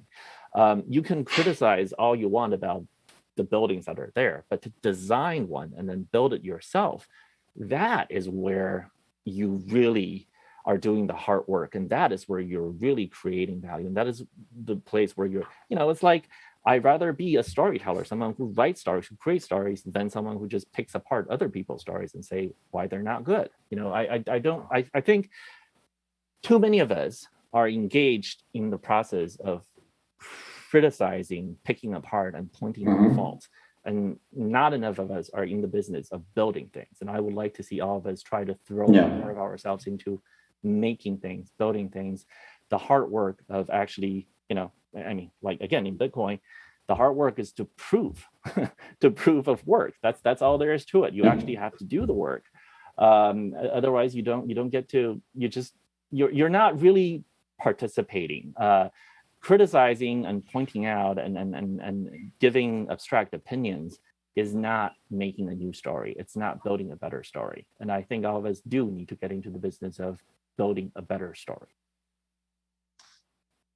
Yeah, I completely agree. Some of the things you mentioned there was, on a personal level, I visited Moscow years ago a couple of times when I was helping build a fund, and this was sort of in the period when it was okay to go talk to Russian businessmen and raise money, but before it became like not such a good idea.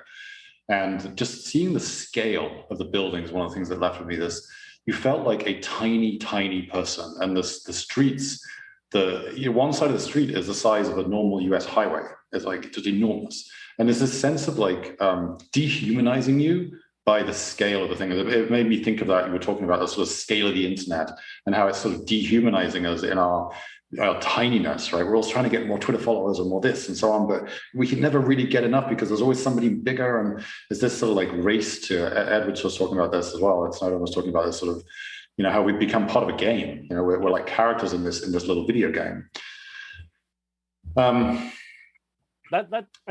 What you said there is the key. It's dehumanizing. It's the scale of the thing dehumanizes us, and it forces us to behave in a way that dehumanizes others. So many of the problems that we talk about does come from the fact that these systems just inherently foster all of us to do things that way. The fact that you can just go walk about with your phone and the systems will just record where you are.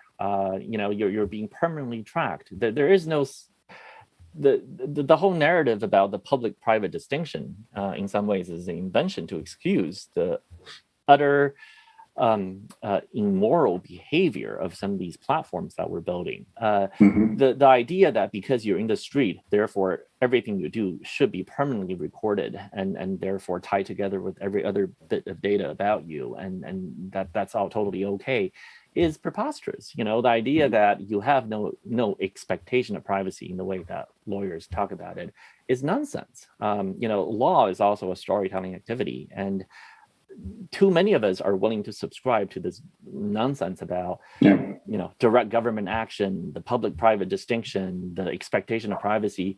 I would urge all of us to actually stop being so legalistic and to question the story we've been fed by our legal system of defining what privacy really is. Privacy is much more than what the law is willing to protect. We need to think deeper about, again, all of the things I talked about. How do you define yourself? Do you have the right to be forgotten? Do you have the right to control the context? Do you have the right to expect not to be tracked on a 24/7 basis? These are very, very important questions, and we don't ask enough about them. The laws are set up to give them, to give ourselves minimum protection, and we are settling for it. We should not be settling. I couldn't agree more. I think those are great fighting words, and I don't actually think I have another question at this point. I think that it's been a pleasure, like learning more about you and your work, and like actually engaging with you. It's always.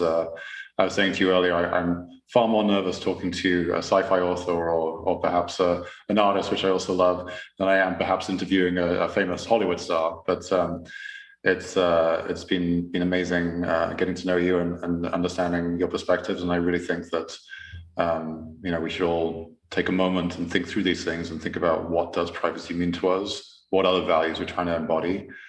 And that should be the things that guide our work and our lives in all respects. Thank you so much. It's been a real pleasure. Thank you so much, Ken. It's been a great pleasure. I'm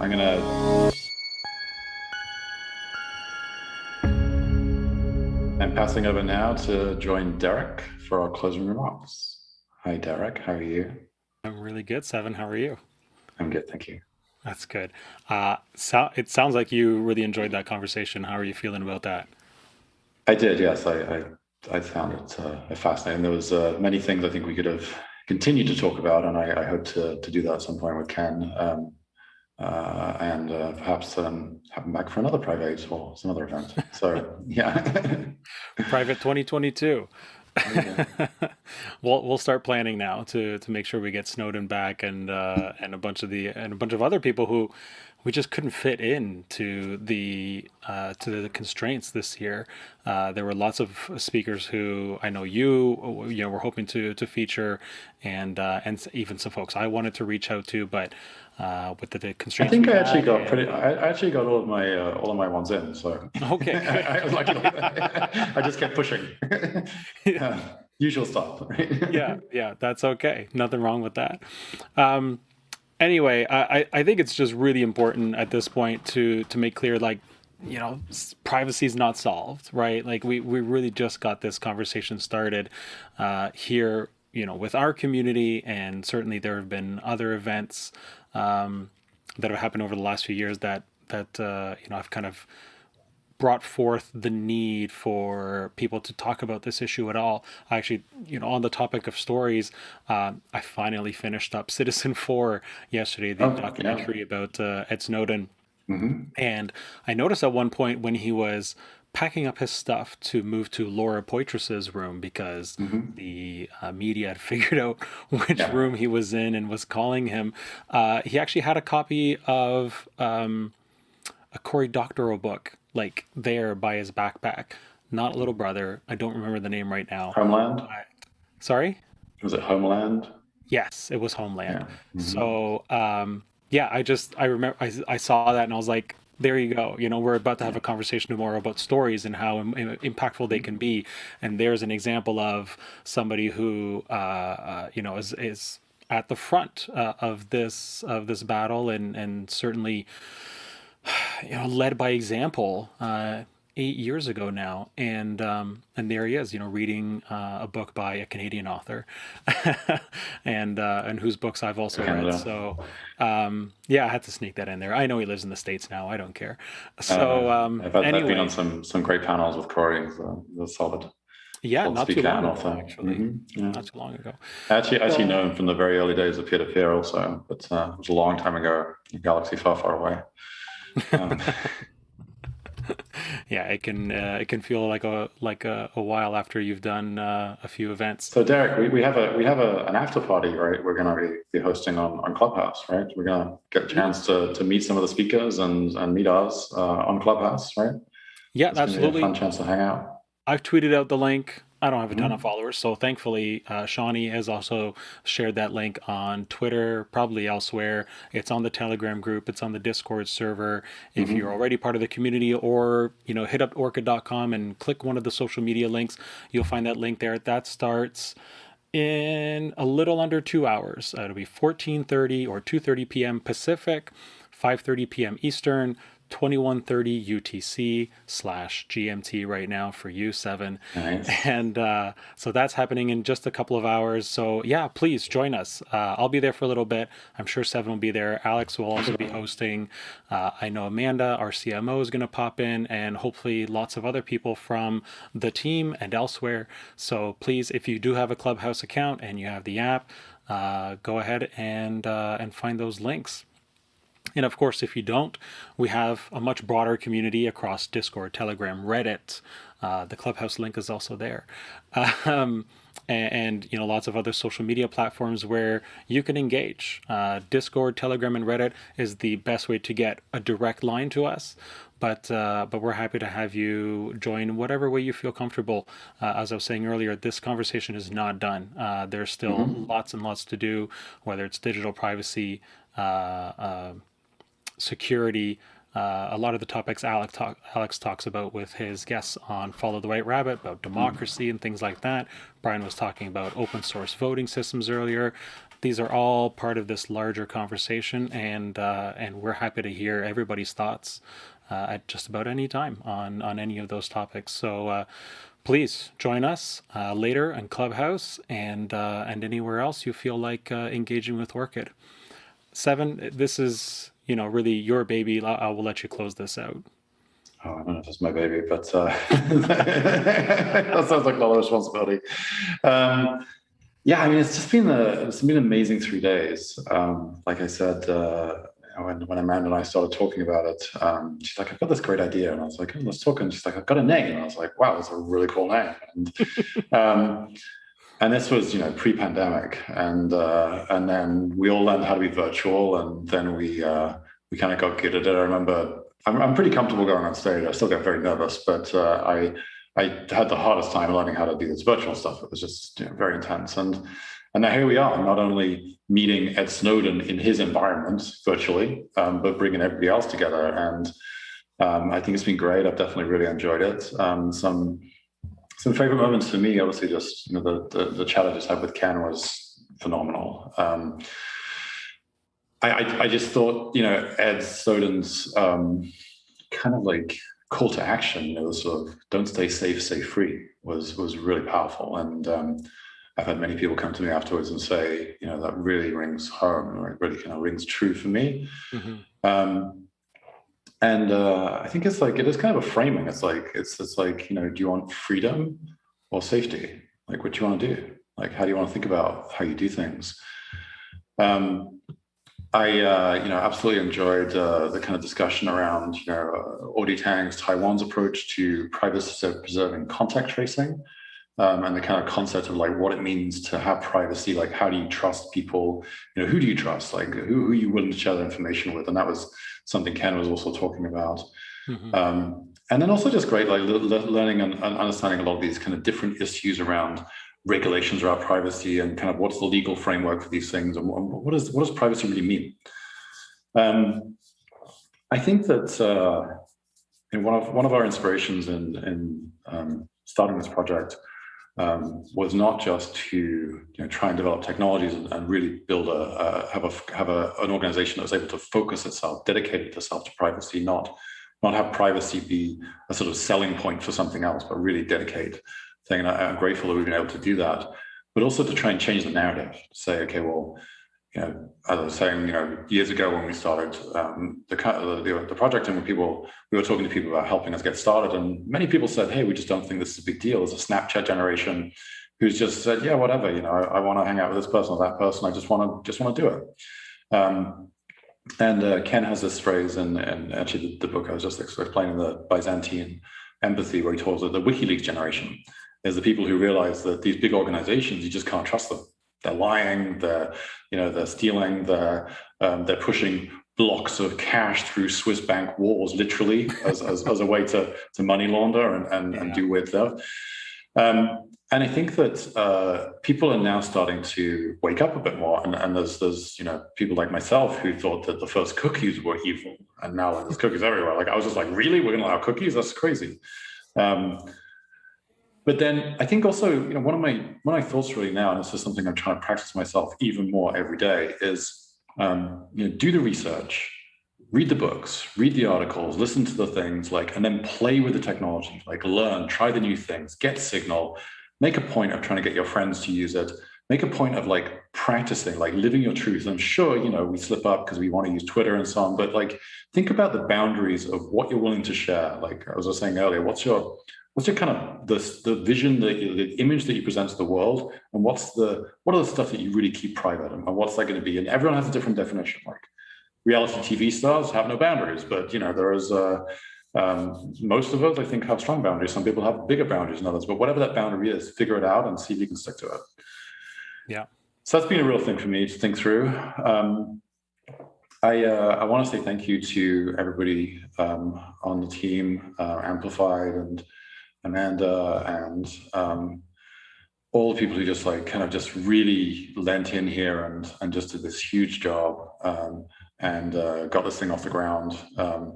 We couldn't have done it without you, and it's Lauren especially, just all your help, and guys behind the scenes on the tech side, and I'm missing out people's names here, but just all of you, I'm very grateful.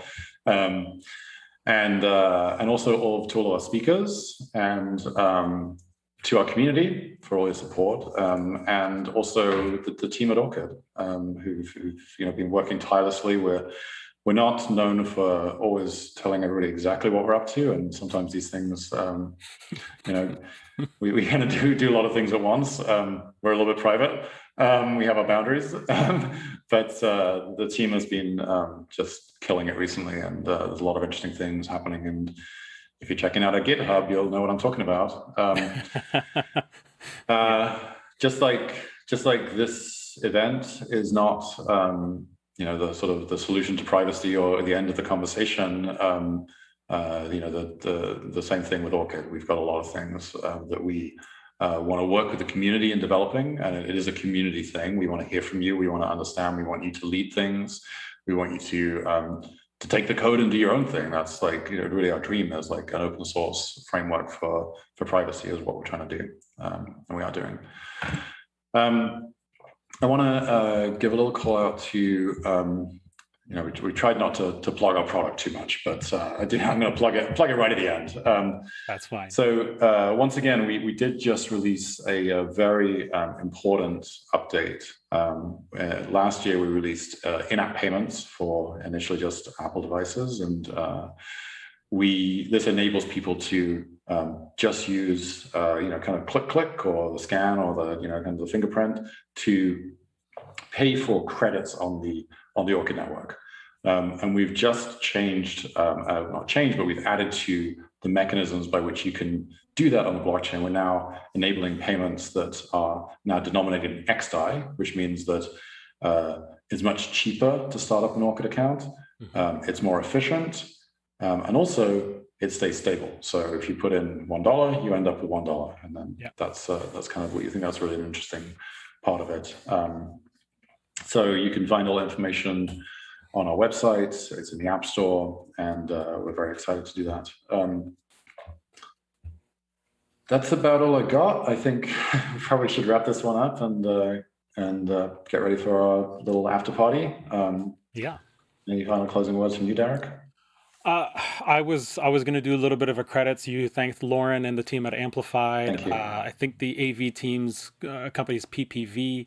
If not, maybe we can tweet that later. But Rommel, your team, thanks so much for helping us put this together. Amanda Gutterman, as you mentioned, our CMO, with this idea for Priv8 and the name and all that ready to go. We wanted to do it in person last year. It didn't happen. It happened now, virtually instead. The web team, Chad, for all of this, everything you see here, around Seven and I, the NFTs, everything, that was all Chad. For the engineering team, pushing really, really hard, and the product team to get this XDAI enabled version of Orchid live just before Priv8 started on Tuesday. Always just before. Just before. It just everything and everyone really, really came together right around just the perfect time to make this all work. So thanks to everybody for putting this on, and for all the speakers for making time to attend and share your thoughts, and stay free. Stay safe. Thank you.